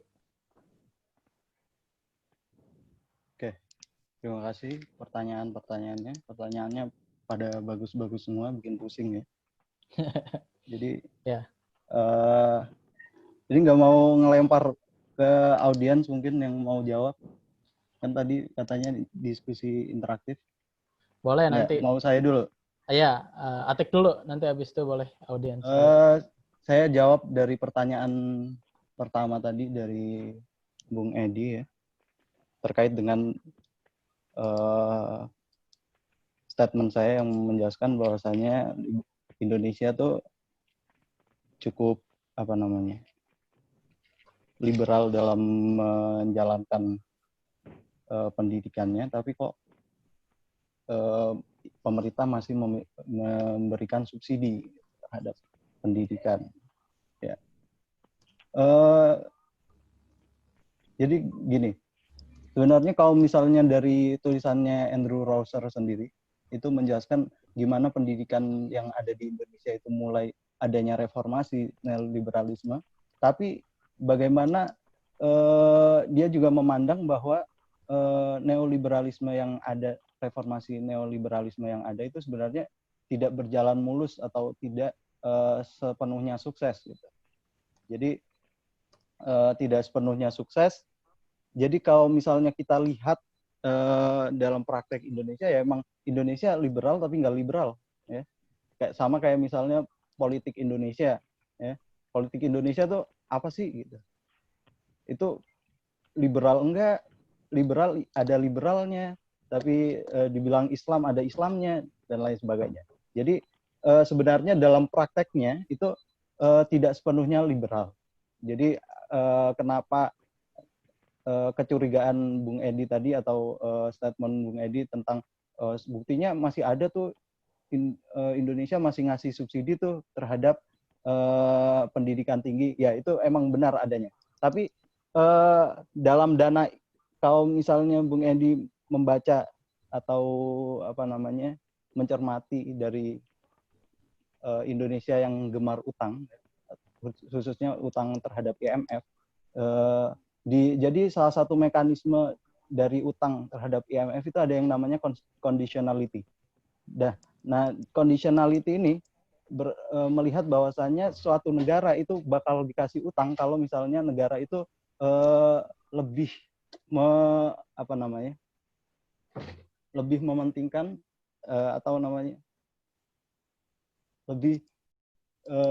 ke distract. Ya, jadi IMF itu akan memberikan dana atau pinjaman itu kalau negara tersebut melakukan persyaratan-persyaratan yang diajukan oleh IMF. Salah satunya adalah penurunan subsidi, pemotongan subsidi, dan lain sebagainya. Dan juga kayak misalnya ekonominya itu harus lebih liberal, membuka ruang bagi dana-dana asing untuk masuk, gitu. Seperti itu contohnya. Nah, kalau misalnya kita lihat kenapa kok masih ada yang namanya subsidi dalam pendidikan di Indonesia, ya memang ada, tapi tidak sebesar kalau misalnya Indonesia menuruti kemauan dari dari persyaratan IMF tersebut. Bisa ditangkap ya maksud saya. Jadi emang ada, kayak misalnya kan syarat dari IMF untuk memberikan dana itu kan harus pemotongan subsidi ya. Tapi kalau kita lihat dari segi misalnya sumber daya alam, minyak aja misalnya bahan bakar minyak itu juga masih ada subsidi meskipun jumlahnya itu setelah dipotong gitu. Ya bisa dipahami ya. Jadi emang Indonesia sendiri itu tidak sepenuhnya liberal tapi mengarah ke sana. Kenapa mengarah ke sana? Karena kalau misalnya kita lihat dari PTN-PTN yang ada, jadi kalau kita lihat beberapa PTN yang ada di Indonesia itu dibagi-bagi lagi status PTN-nya. Ada yang namanya PTN BH, yaitu PTN berbadan hukum, di mana PTN itu punya punya otonomi khusus, otonomi secara keseluruhan terhadap PTN, terhadap dirinya sendiri. Ada yang namanya PTN BLU, di mana PTN itu disebut panjangannya PTN layanan umum, itu masih ada andil negara. Negara masih memiliki ngasih subsidi dan lain sebagainya. Ada juga PTN yang namanya yang terkategorisasi sebagai PTN Satker atau Satuan Kerja Kementerian. Nah, itu juga masih ada peranan negara dalam PTN tersebut. Jadi kurang lebih seperti itu. Jadi kalau dibilang sepenuhnya liberal enggak, tapi emang mengacu menuju ke arah sana, atau ada intrik ada ciri-ciri menuju ke sana. Nah, terus kemudian pertanyaan kedua tadi, bentar, saya baca chat dulu ya. Pertanyaan kedua, ini yang belajar dari Uni Soviet. Yang belajar Uni Soviet. Nah, perlu diketahui bahwasanya yang seperti yang saya jelaskan tadi, sumber dari Baitul Mal itu kan ada dua, dimana kalau misalnya mengacu tadi dari Uni Soviet itu kan mengalami terdampak pada kekayaan negara. Nah, kalau misalnya dari segi Islam sendiri itu sumber pendanaannya ada dua hal, dari yang pertama fa'i dan faraj, di mana itu berkaitan dengan kepemilikan negara seperti ghanimah, humus, jizyah, dan doribah. Itu nanti penjelasannya bakal panjang lagi.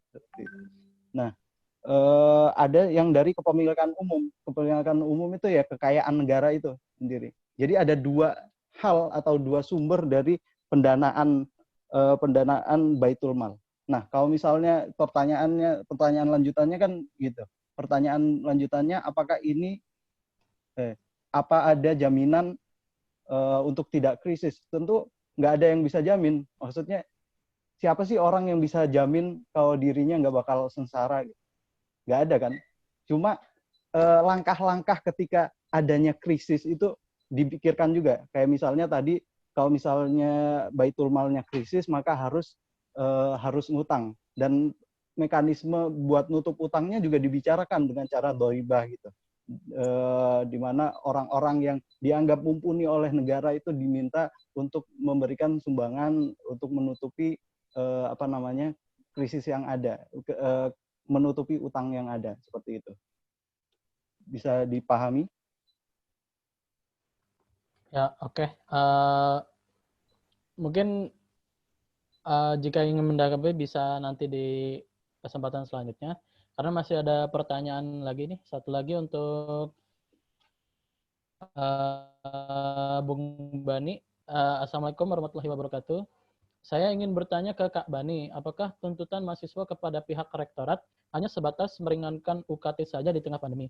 Kalau pandemi sudah berakhir, apakah tuntutan meringankan atau bebas UKT juga ikut berakhir? Jadi kayak kalau setelah pandemi berakhir tuh, apakah UKT itu bakal tetap turun seperti saat pandemi, atau ya naik lagi seperti normal, atau bahkan justru mengalami peningkatan biaya? Mungkin bisa langsung dijawab. Oke, terima kasih atas pertanyaannya.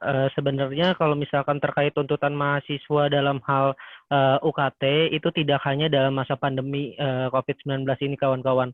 Kalau misalkan kawan-kawan tahu dan mengikuti terkait advokasi yang sudah dilakukan oleh teman-teman Adkesma BEM UI dari tahun 2016 sampai 2019, bahkan tahun ini, kita tuh membawa salah satu isu yakni terbiaya pendidikan. Karena kalau misalkan kawan-kawan tahu juga bahwa berdasarkan SK Rektor terkait biaya pendidikan dari tahun 2017 sampai tahun 2020 kemarin, biaya pendidikan khususnya untuk vokasi, paralel, dan kelas internasional itu mengalami kenaikan. Dan memang untuk reguler dari tahun 2007 belum mengalami kenaikan sama sekali.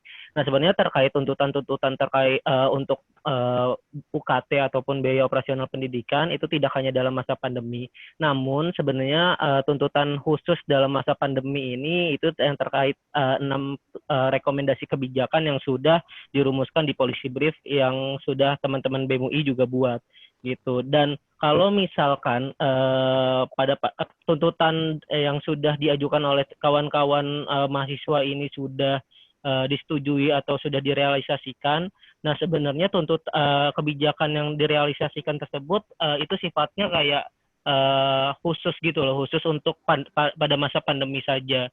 Dan ketika sudah tidak adanya pandemi COVID-19 ini, kebijakan yang khusus tersebut akan dicabut lagi, kemudian akan berlaku kebijakan yang sudah diberlakukan sebelum adanya pandemi COVID-19 ini. Mungkin itu sih, tapi terkait tuntutan untuk meringankan UKT ataupun terkait biaya pendidikan itu sebenarnya tidak hanya dalam masa pandemi saja, tapi itu memang sudah jadi salah satu isu rutin yang dibawa oleh Adkesma BEM UI dari tahun ke tahun gitu, karena emang setiap tahun biaya pendidikan khususnya untuk internasional, paralel, dan vokasi itu emang mengalami kenaikan. Itu sih.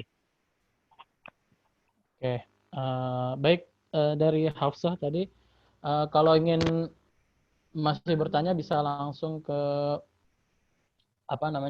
bisa langsung di chat aja kalau misalnya tidak ingin membuka mic-nya.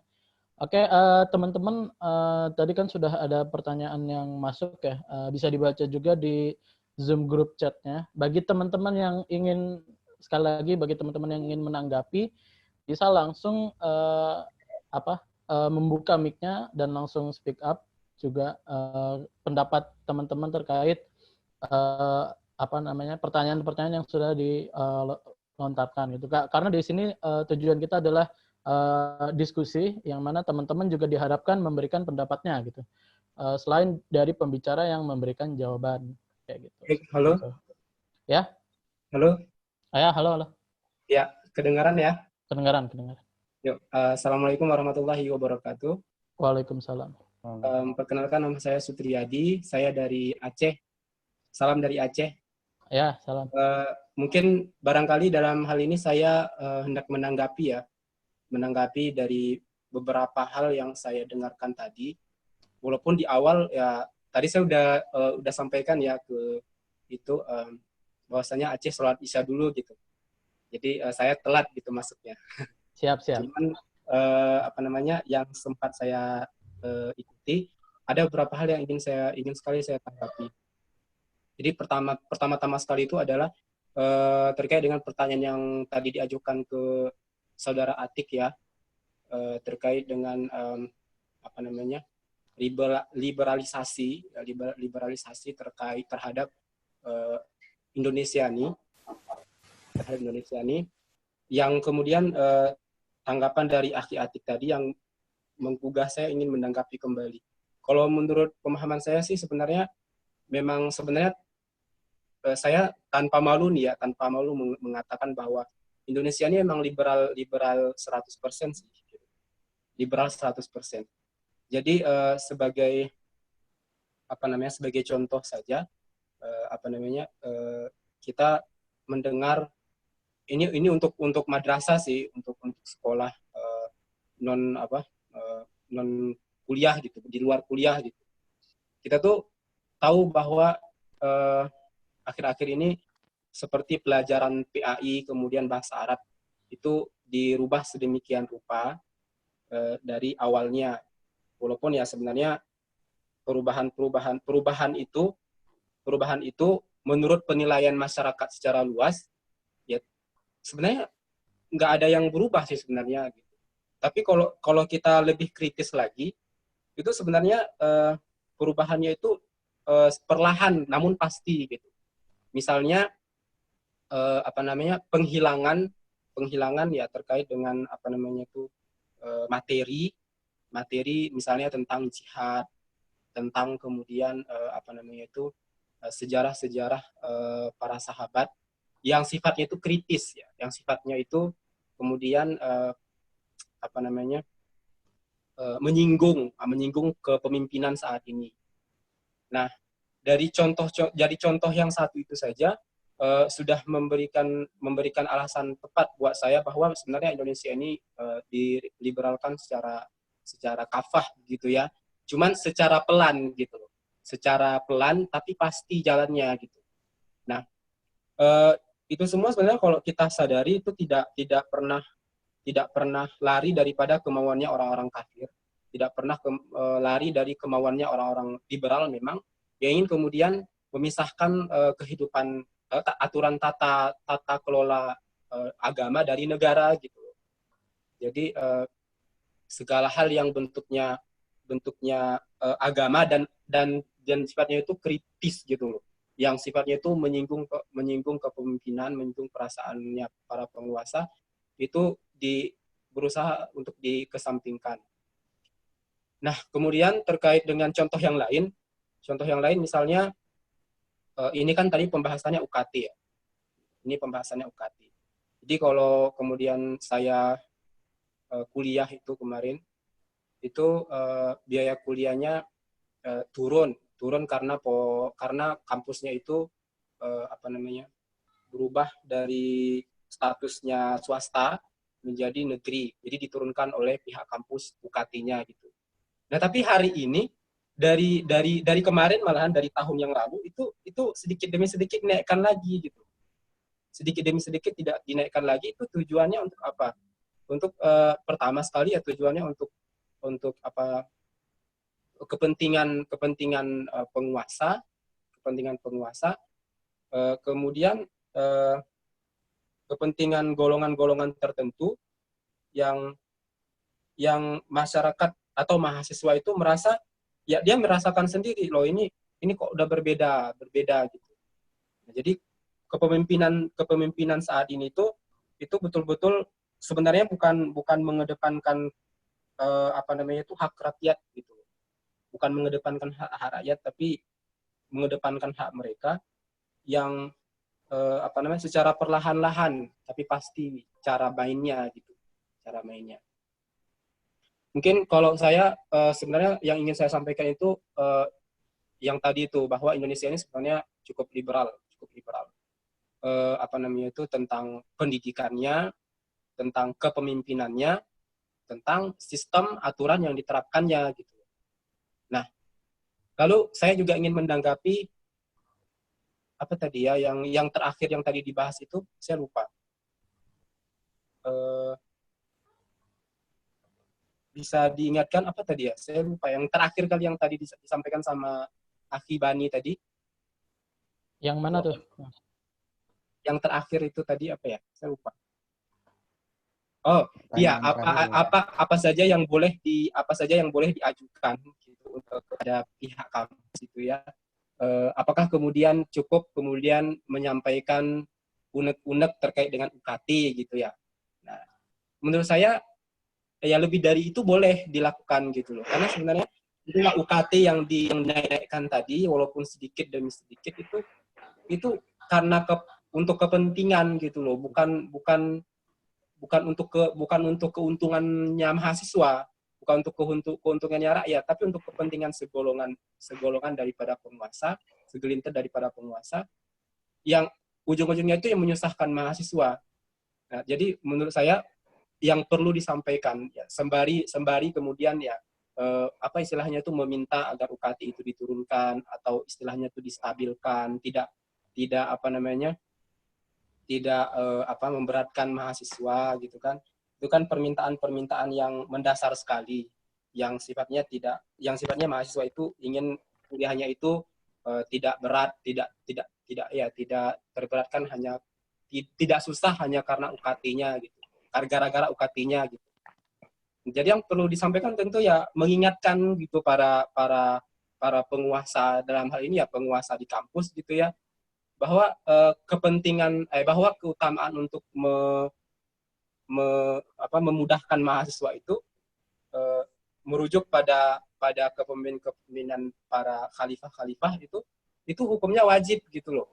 Jadi apa istilahnya itu menyampaikan ini apa namanya, dakwah gitu ya, mendakwahkan para penguasa itu ya, tujuannya ya agar mereka apa namanya, bukan hanya kemudian sekedar menurunkan UKT tersebut atau menstabilkan UKT tersebut, tapi juga kemudian apa namanya, benar-benar memiliki menerapkan apa istilahnya apa namanya, memimpin ya dengan syar'i, dengan sunnah Nabi, dengan aturan-aturan Allah, dengan aturan-aturan Nabi gitu, bukan dengan keinginan mereka. Disinggung terkait dengan apa namanya, kalau misalnya Baitul Mal itu defisit, kalau misalnya Baitul Mal itu kekurangan dana, maka apa namanya itu ya dibolehkan untuk berhutang gitu loh. Ya iya, emang bolehkan berhutang. Tapi kan yang harus diingat, yang harus dilihat lebih dalam, apa namanya, Indonesia ini, negara kita ini itu cukup kaya dengan sumber daya alamnya. Cukup kaya dengan sumber daya alamnya. Nah, yang kita lihat sumber daya alam saat ini itu yang mengelola itu siapa gitu loh. Dikasih ke siapa gitu loh. Sehingga kemudian ya wajar kalau masyarakat itu selalu kekurangan dalam hal material, dalam hal uang, dalam hal yaitu ya, karena hasil daripada sumber daya alam tadi ya sudahlah diberikan pengelolaannya ke asing, ke Amerika, ke Cina, hasilnya pula lebih banyak ke mereka. Gitu. Hasilnya pula lebih banyak ke mereka. Kalau misalnya saya sering mendengar persenannya itu 60% itu ke mereka gitu. Sedangkan maksudnya intinya ya sedikit untuk rakyat Indonesia. Padahal kan hadis Nabi itu cukup jelas gitu, bahwasanya air, api, dan padang rumput itu harta negara dan dikelola oleh negara, dan hasilnya dikembalikan seutuhnya gitu loh untuk negara. Oke lah, walaupun kemudian yang punya ya apa istilahnya, alat untuk mengelola sumber daya alam tadi itu dari mereka, dari orang-orang kafir, ya boleh, nggak masalah, itu termasuk bagian dari teknis gitu, nggak masalah. Tapi ini terkait dengan kesejahteraan rakyat, kalau hasilnya kemudian diberikan lebih banyak kepada yang punya alat, tentu ini lucu gitu. Yang punya harta siapa gitu, tapi yang dapat hasilnya lebih banyak siapa gitu. Saya sih mungkin tanggapannya itu aja. Terima kasih kesempatannya.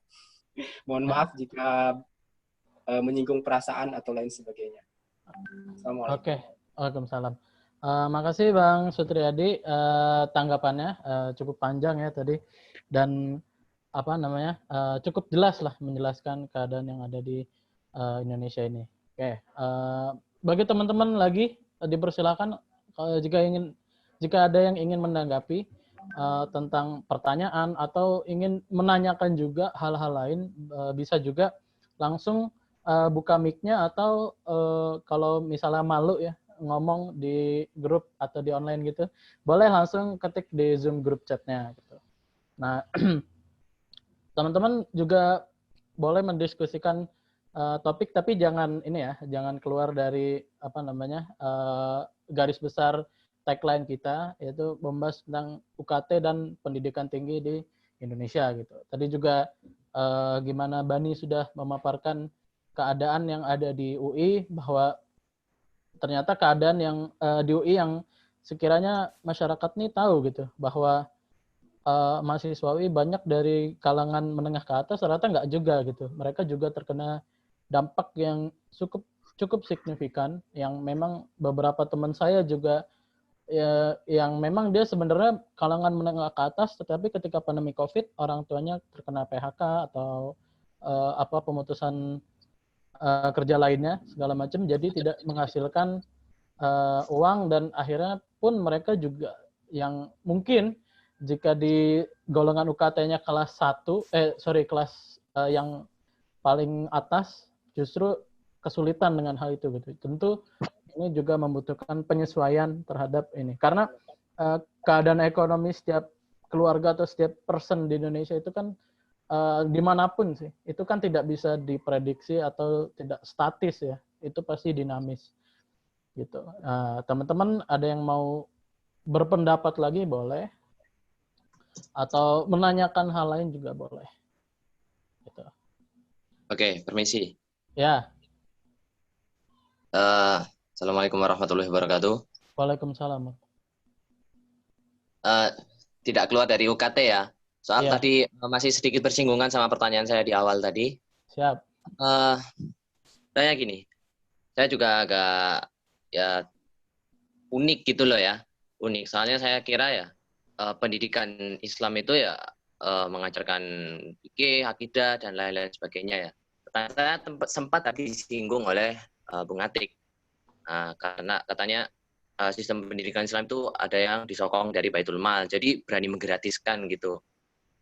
Berani menggratiskan. Jadi UKT itu ya jangankan sampai jutaan seperti yang di judul diskusi kita kali ini ya, itu bahkan sampai gratis itu. Nah itu kok bisa ya? Saya baru tahu ada sistem pendidikan, manajemen pendidikan saja sampai ternyata ada dalam Islam itu. Seperti apa wujudnya? Referensinya itu. Oke, itu pertanyaan untuk Atik. Referensinya seperti apa, Mas Atik? Atau teman-teman yang lain ingin menanggapi pertanyaan ini boleh juga. Jadi tidak melulu Atik yang menjawab ya. Karena katanya bosen juga kalau dia terus yang menjawab. Jadi kalau teman-teman mungkin punya punya ilmu atau punya pengetahuan terkait pendidikan Islam dan implementasi nyatanya terhadap pendidikan tuh, boleh langsung nyalakan mic-nya terus langsung berpendapat gitu. Atau ya balik lagi tadi, kalau teman-teman masih ada hal yang ingin ditanyakan, boleh menanyakan karena kita masih ada waktu sampai jam 22.00 ya. Masih. Itu saya tanggapi gimana? Boleh 3 menit ya, Bang. Oke, terima kasih kesempatannya. Jadi saya masih nyambung dengan yang saya jelaskan di awal tadi. Islam itu punya aturan, di mana kemudian aturan Islam itu memang tujuannya adalah untuk mensejahterakan rakyatnya gitu, umat Islam gitu.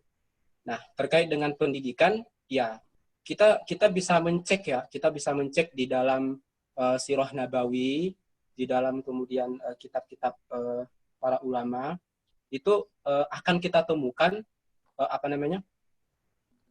bahwa pendidikan ini itu gratis memang gitu loh, gratis. Jadi kenapa bisa gratis? Karena umat Islam itu mereka punya SDA yang banyak. Mereka punya kita punya sumber daya alam yang banyak, yang karena banyaknya sumber daya alamnya kita ini menjadi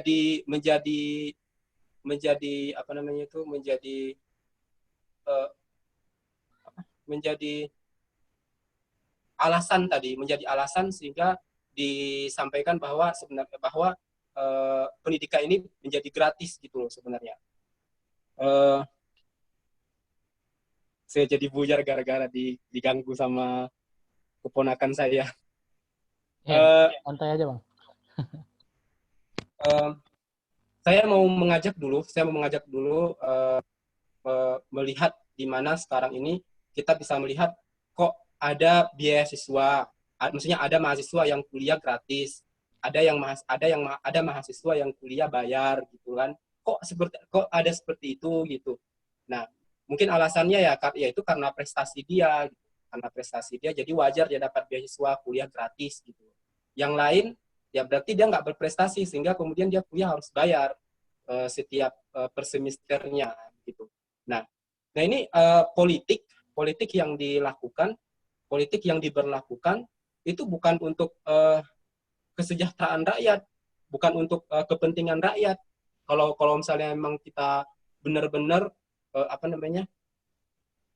mau lurus gitu loh pemahamannya, Tentu itu kan untuk apa coba? Mungkin alasannya untuk pemasukan negara, untuk apa namanya itu untuk negara sehingga kemudian dikembalikan lagi ke rakyat. Kalau kita lihat kalau misalnya memang betul-betul dikembalikan ke rakyat, tentu misalnya UKT tidak dinaikkan dong. UKT tidak dinaik-naikkan. Apakah 100.000, apa 200.000, berapapun ya tentu tidak dinaikkan. Tapi kita melihat ya terus naik aja gitu loh. Berarti bukan untuk negara, udah bukan untuk rakyat dong kalau gitu. Nah, jadi sebagai referensi kita bisa melihat tadi atas pertanyaannya tadi, kita referensinya dari mana sehingga kemudian apa namanya kita kagum mendengar di Islam itu ketika kemudian diterapkan maka pendidikan itu gratis. Ya kita bisa melihat di Sirah Nabawi, kita bisa juga melihat di kitab-kitab para ulama seperti Imam Syafi'i, Imam Hambali, gitu bisa. Kita akan mendapatkan di sana informasi itu, gitu loh. Kalau bahwasanya pendidikan di dalam Islam itu gratis, gitu loh. Mulai dari jenjang dasar sampai jenjang yang paling tinggi yaitu kuliah, gitu loh. Nah, jadi bukan hoax gitu loh. Bukan hoax ketika dikatakan bahwa kuliah di pendidikan di dalam Islam itu gratis gitu. Bukan hoax. Ya, memang betul-betul nyata. Tentu kalau kita memang sekali lagi mau saya sampaikan, kalau memang kita mau mendapatkan informasinya, kita coba baca Sirah Nabawi yang tebal itu, kemudian beberapa kitab ulama yang lain. Tentu kita akan mendapatkan informasinya. Jadi apa lagi ya? Ya mungkin itu aja lah untuk sementara. Saya udah buyar gitu loh. Itu aja dulu untuk sementara. Oke. Ya mungkin apa namanya lebih bisa dielaborasi lagi ketika pertanyaannya adalah bagaimana Islam ini ibaratnya apa ya, teknis atau mekanismenya gitu. Penjaminan bahwa ketika nanti misalnya ada sistem Islam yang berdiri tegak, ada negara Islam. Nah, bagaimana negara Islam ini menjamin bahwa biaya pendidikan ini gratis untuk semua kalangan masyarakat. Dalam artian bagaimana pengelolaan keuangannya, dari manakah sumber dana tersebut, dan pengalokasiannya seberapa jelas seberapa terjaminkah Islam negara Islam akan menjamin kebijakan tersebut gitu. Jadi mungkin yang ada di benak pertanyaan orang-orang selama ini adalah kan kalau kita sambungkan dengan beberapa ideologi seperti komunisme, sosialisme, kapitalisme, neoliberal dan Islam itu masing-masing punya kebijakan terkait pendidikan gitu ya. Jadi kalau tadi pertanyaan sebelumnya ada yang bertanya bahwa mencontoh Uni Soviet dan Kuba, mereka menggratiskan atau mereduksi biaya pendidikan, tapi itu justru malah mendatangkan krisis terhadap negara tersebut gitu. Nah, mungkin di ideologi tersebut entah itu ada yang tidak balance atau bagaimana, jadi ekonomi di negara tersebut tidak stabil. Nah, kalau di sistem neoliberal, tentu saja kita mengetahui dari penjelasan Atik tadi bahwa dalam logika neoliberal pendidikan itu sekarang lebih ke bagaimana siapa yang mempunyai kapital banyak itu akan mendapatkan akses pendidikan yang lebih mudah. Kita tahu bahwa ternyata dalam logika neoliberal pendidikan itu tidak bebas nilai, pasti ada yang menyangkut hal-hal tersebut. Terlebih lagi peran negara yang dilepaskan terhadap pendidikan ini makin membebankan masyarakat menengah ke bawah gitu.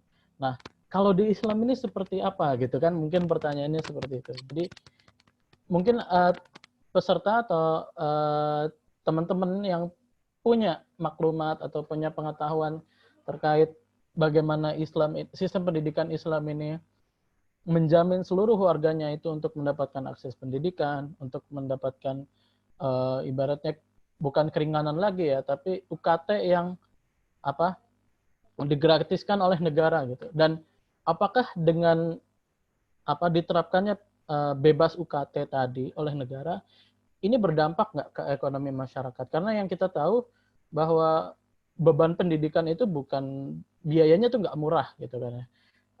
termasuk yang harus dikonsernkan dan butuh perhatian lebih, butuh biaya yang lebih juga gitu. Karena ya ilmu pengetahuan dinamis dan kita harus mengikuti perkembangan. Tapi bagaimana Islam mengatasi hal tersebut itu mungkin yang jadi pertanyaan teman-teman banyak orang gitu ya tadi. Ya, saya sebenarnya takut didominasi ya. Saya takut didominasi di pembicaraan ini. Tapi apa yang saya sampaikan tadi itu masih menggantung. Jadi karena menurut saya masih perlu saya sambung lagi gitu. Karena yang lain, teman-teman yang lain pun nampaknya, kecuali ya sudah menghidupkan mikrofonnya, sudah mulai ini, saya akan berhenti gitu. Oke. Jadi sumber uangnya kita Islam itu ya tadi kan sudah disebutkan ya, dari ghanimah gitu kan, ya dari zakat, yang lainnya zakat. Kemudian yang lebih menonjol ya, kembali lagi saya ulangi, kita itu Indonesia tuh kaya gitu, kaya sumber daya alamnya, mulai dari emasnya, minyaknya, gasnya dan lain sebagainya gitu. Nah dari situ sumbernya, ketika kemudian dikelola oleh negara, betul-betul dikelola oleh negara, dan hasil pengelolaannya itu betul-betul dilimpahkan semuanya gitu. Bukan, maksudnya bahasanya itu semuanya. Kalau kita cari bahasa lain ya berarti diberikan secara rata gitu, secara adil gitu loh kepada rakyat. Adil itu maksudnya tadi kalau misalnya ada yang dapat beasiswa ya semuanya harusnya dapat beasiswa, bukan berarti sebagian saja, sebagai alasannya itu karena itu kan dia berprestasi gitu. Dia berprestasi, mahasiswa berprestasi gitu. Dia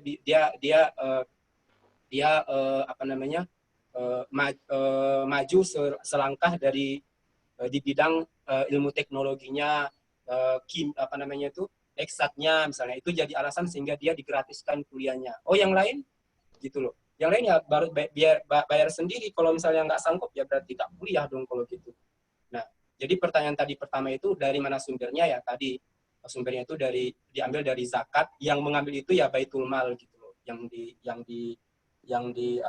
yang dikontrol oleh khalifah, Baitul Mal.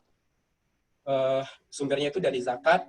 Ghanimah itu jika terjadi ekspansi ya, istilahnya itu penyebaran Islam ke negara kafir, yang kemudian ketika mereka tidak menerima ya mereka didakwahkan dengan cara diperangi gitu loh, perangi. Nah kemudian hasil istilahnya itu rampasan perang itu jadi harta negara, jadi milik negara.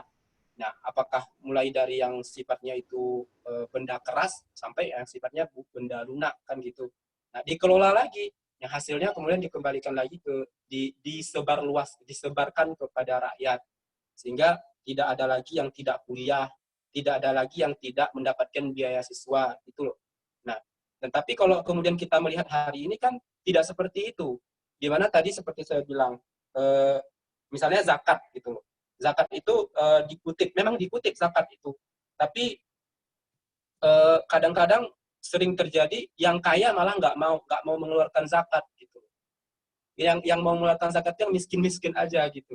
Yang kaya yang hartanya itu miliaran rupiah segala itu nggak mau mengeluarkan zakat. Ya itu karena tadi kan disinggung tadi, kontrolnya pemerintah itu tidak ada gitu.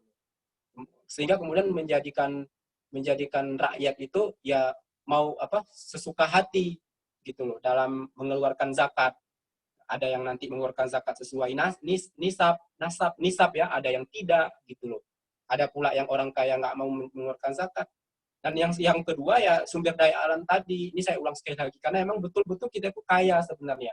Sehingga kemudian kalau dikelola oleh negara secara benar, secara syar'i, menurut sunnah Nabi, ikut pada aturan Nabi, ikut pada aturan Allah SWT, masalah yang kita bahas ini akan tuntas gitu. Nah, makanya tadi ketika ditanyakan yang hendak disampaikan ke pihak kampus itu apakah UKT aja gitu loh. Ya jangan, sampaikan juga bahwa Pak, kita harus sadari bahwa saat ini tuh sistem kepemimpinan kita adalah sistem kepemimpinan liberalisme, yang mana sistem kepemimpinan ini ya memisahkan aturan agama dari kepemimpinan. Sehingga kemudian sebenarnya walaupun misalnya kami minta hari ini diturunkan, mohon Pak diturunkan UKT, mungkin dikabulkan, tapi tahun depan gitu loh, tahun depan ya pasti dinaikkan lagi. Nah, karena tadi aturan yang diterapkan dalam kepemimpinan, baik kepemimpinan negara bahkan kepemimpinan kampus, itu bukan aturan Allah, bukan sunnah Nabi gitu loh. Tapi ya menurut nafsu masing-masing. Kalau pemimpinnya itu merasa beruntung, merasa itu, ya itu yang dia terus gencarkan gitu loh. Masalahnya rakyat yang merasakan gitu, mahasiswa yang merasakan gitu. Kalau misalnya mahasiswa itu nggak punya hati, nggak punya pemikiran, ya berarti nggak merasakan apapun, gitu. Nggak merasakan sakit, nggak merasakan kesempitan. Ya udah, berarti selesai masalahnya. Masalahnya pula kita itu manusia, kita punya perasaan. Ketika kemudian UKT ini kemudian dinaikkan, yang imbasnya itu menyusahkan. Nah ini yang harus kemudian diselesaikan. Tentu penyelesaiannya itu bukan hanya terkait dengan meminta agar UKT itu diturunkan, tapi memberikan pemahaman kepada seluruh umat manusia, kepada umat Muslim, bahwa saat ini itu liberalisasilah yang terjadi sehingga menjadikan kuliah itu jadi susah gitu.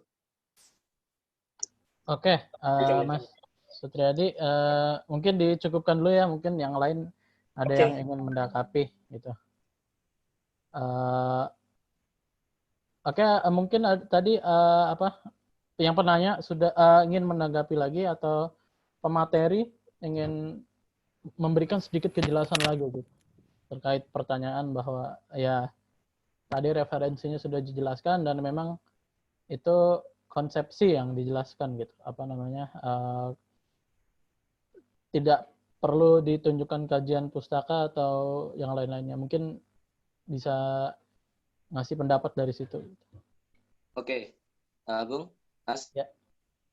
Ya, karena waktunya sudah singkat ya, jadi sedikit closing dari saya dari pertanyaan tadi ya. Siap. Oke, alhamdulillah ya saya cukup ya ada naik dikit lah keyakinannya, karena ya barusan yang menjelaskan teman dari Aceh gitu. Karena ya tahu sendiri kan ya Aceh itu ya sudah familiar sekali dengan syariat Islam ya, jadi ya sedikit lebih puas lah ya, walaupun masih belum sepenuhnya ya. Selebihnya mungkin saya akan cari sendiri ya referensi itu sistematika pendidikan Islam, karena kalau saya amati pembicaranya ya seolah-olah pembicaraan ternyata pendidikan Islam bukan cuma pelajarannya saja, itu bisa sampai ke departemen pendidikan, sampai menyinggung soal manajemen pendidikan, itu ternyata ada juga ya. Nah, mungkin selebihnya akan saya cari sendiri ya. Mungkin sekian dari saya. Oke, terima kasih Mas Yusril terkait closing statement-nya tadi. Oke teman-teman, masih ada waktu sekitar 7 menit untuk sampai ke penghujung acara. Kalau teman-teman masih ada yang ingin ditanyakan atau masih ingin menanggapi pertanyaan tadi terkait atau ingin tadi menceritakan pengalamannya di universitas masing-masing, sangat dipersilahkan gitu. Karena kita membuka diskusi seluas-luasnya, kita membuka pendapat-pendapat juga dari teman-teman yang lain. Ingin kita di sini saling sharing saja bagaimana keadaan teman-teman di daerah atau segala macamnya. Atau teman-teman mungkin punya teori yang lebih make sense terhadap pendidikan gitu. Mungkin teman-teman ada yang ingin membela bahwa enggak, sebenarnya liberalisasi pendidikan itu baik.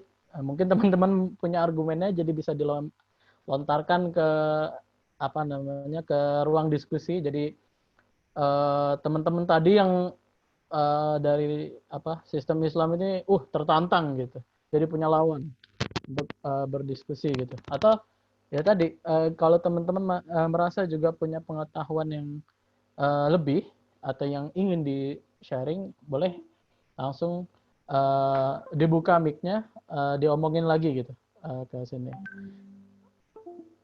Oke, kalau mungkin sedikit pendapat aja ya, karena memang masalah pendidikan ini salah satu masalah yang memang cukup berat bagi sebuah negara, karena bagaimana pendidikan ini menjadi salah satu tolok ukur untuk memajukan suatu bangsa gitu ya. Jadi merupakan salah satu, selain teknologi, selain ideologi, itu pendidikan itu pasti sangat berpengaruh gitu. Nah, bagaimana apa yang terjadi di dunia ini pun tidak terlepas dari bagaimana peran sebuah, entah itu sistem ekonomi, sistem politik, itu untuk mengatur sebuah kebijakan yang ada di sebuah negara. Entah itu pendidikan juga, entah itu sosial budaya, itu semuanya dipengaruhi oleh sebuah ideologi. Nah, apa yang terjadi di Indonesia sekarang ini, itu mungkin teman-teman sejawat atau teman-teman peneliti atau teman-teman ilmuwan yang dari ilmu sosial tadi pasti bisa mengelaborasi, bisa menganalisa bahwa apa yang terjadi di Indonesia ini adalah dampak dari liberalisasi pendidikan gitu.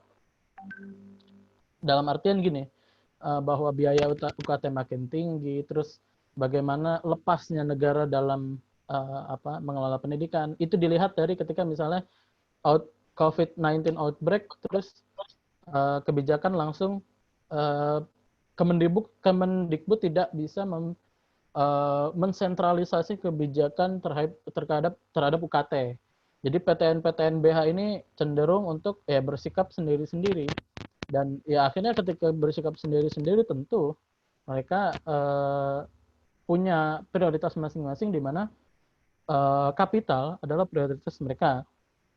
Seperti tadi yang sudah dipaparkan oleh Atik, bahwa liberalisasi ini itu punya 3 intisari intinya. Jadi bagaimana kekuasaan negara dipindah ke kekuasaan pasar, ibaratnya kompetisi. Jadi kompetisi yang diciptakan adalah bagaimana sebuah universitas itu bisa menjadi world class university. Nah, siapa yang menjadikan punya standar world class university ini? Ternyata kalau di kajian lagi ya, tadi di banyak jurnal lagi, itu ternyata kayak misalnya QS World Ranking University atau yang lain-lainnya, itu swasta mereka, perusahaan swasta gitu. Jadi bukan sebuah, entah itu bukan PBB atau sebuah negara, ternyata itu swasta. Jadi pendidikan tinggi di Indonesia ini, terutama PTNBH atau 10 besar teratas PTN di Indonesia ini, kiblatnya ke swasta. Jadi gimana kita bisa melihat bahwa pendidikan tinggi pada saat ini bisa dikatakan menjadi bukan ingin menambah kualitas pendidikannya, dalam artian ya mungkin karena world class university udah pasti dari fasilitas, dari tenaga pengajar, dari misalnya laboratorium atau segala tetek bengek yang ada di universitas ini untuk ditingkatkan gitu. Itu sudah pasti. Tapi bagaimana pendidikan ini tidak hanya soal seperti itu gitu. Bahwa pendidikan ini dibutuhkan aksesibilitasnya yang sangat tinggi untuk ya bagaimana negara ini itu pasti untuk masyarakatnya juga gitu. Jadi bisakah world class university ini untuk masyarakat menengah ke bawah gitu? Karena kan sesuai dengan misalnya jika Indonesia masih berkiblat dengan Pancasila, bahwa pendidikan itu adalah hak untuk setiap warga negara. Nah, otomatis world class university ini pun juga hak untuk semua warga negara gitu. Nah, ya itu tadi, bahwa inilah kenyataan yang dihadapi oleh Indonesia. Oke, mungkin karena waktunya sudah cukup ya, sudah jam 10 malam. Teman-teman, terima kasih atas partisipasinya dari berbagai daerah ya. Tadi dari Aceh, dari Jakarta, dari Kalimantan juga ada, dari Malang, dari Indonesia Timur mungkin ada juga. Terima kasih atas partisipasinya. Teman-teman sudah meramaikan acara diskusi hari ini.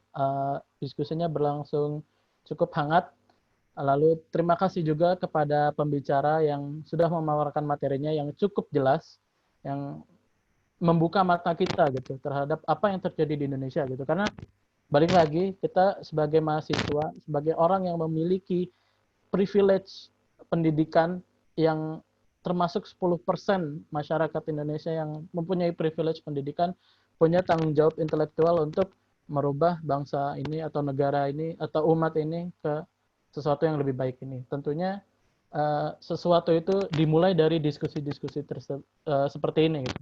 Melalui platform ya salah satunya bernama Transisi yang artinya menuju perubahan yang lebih baik lagi. Oke, saya selaku moderator pamit undur diri. Kurang lebihnya mohon maaf. Assalamualaikum warahmatullahi wabarakatuh.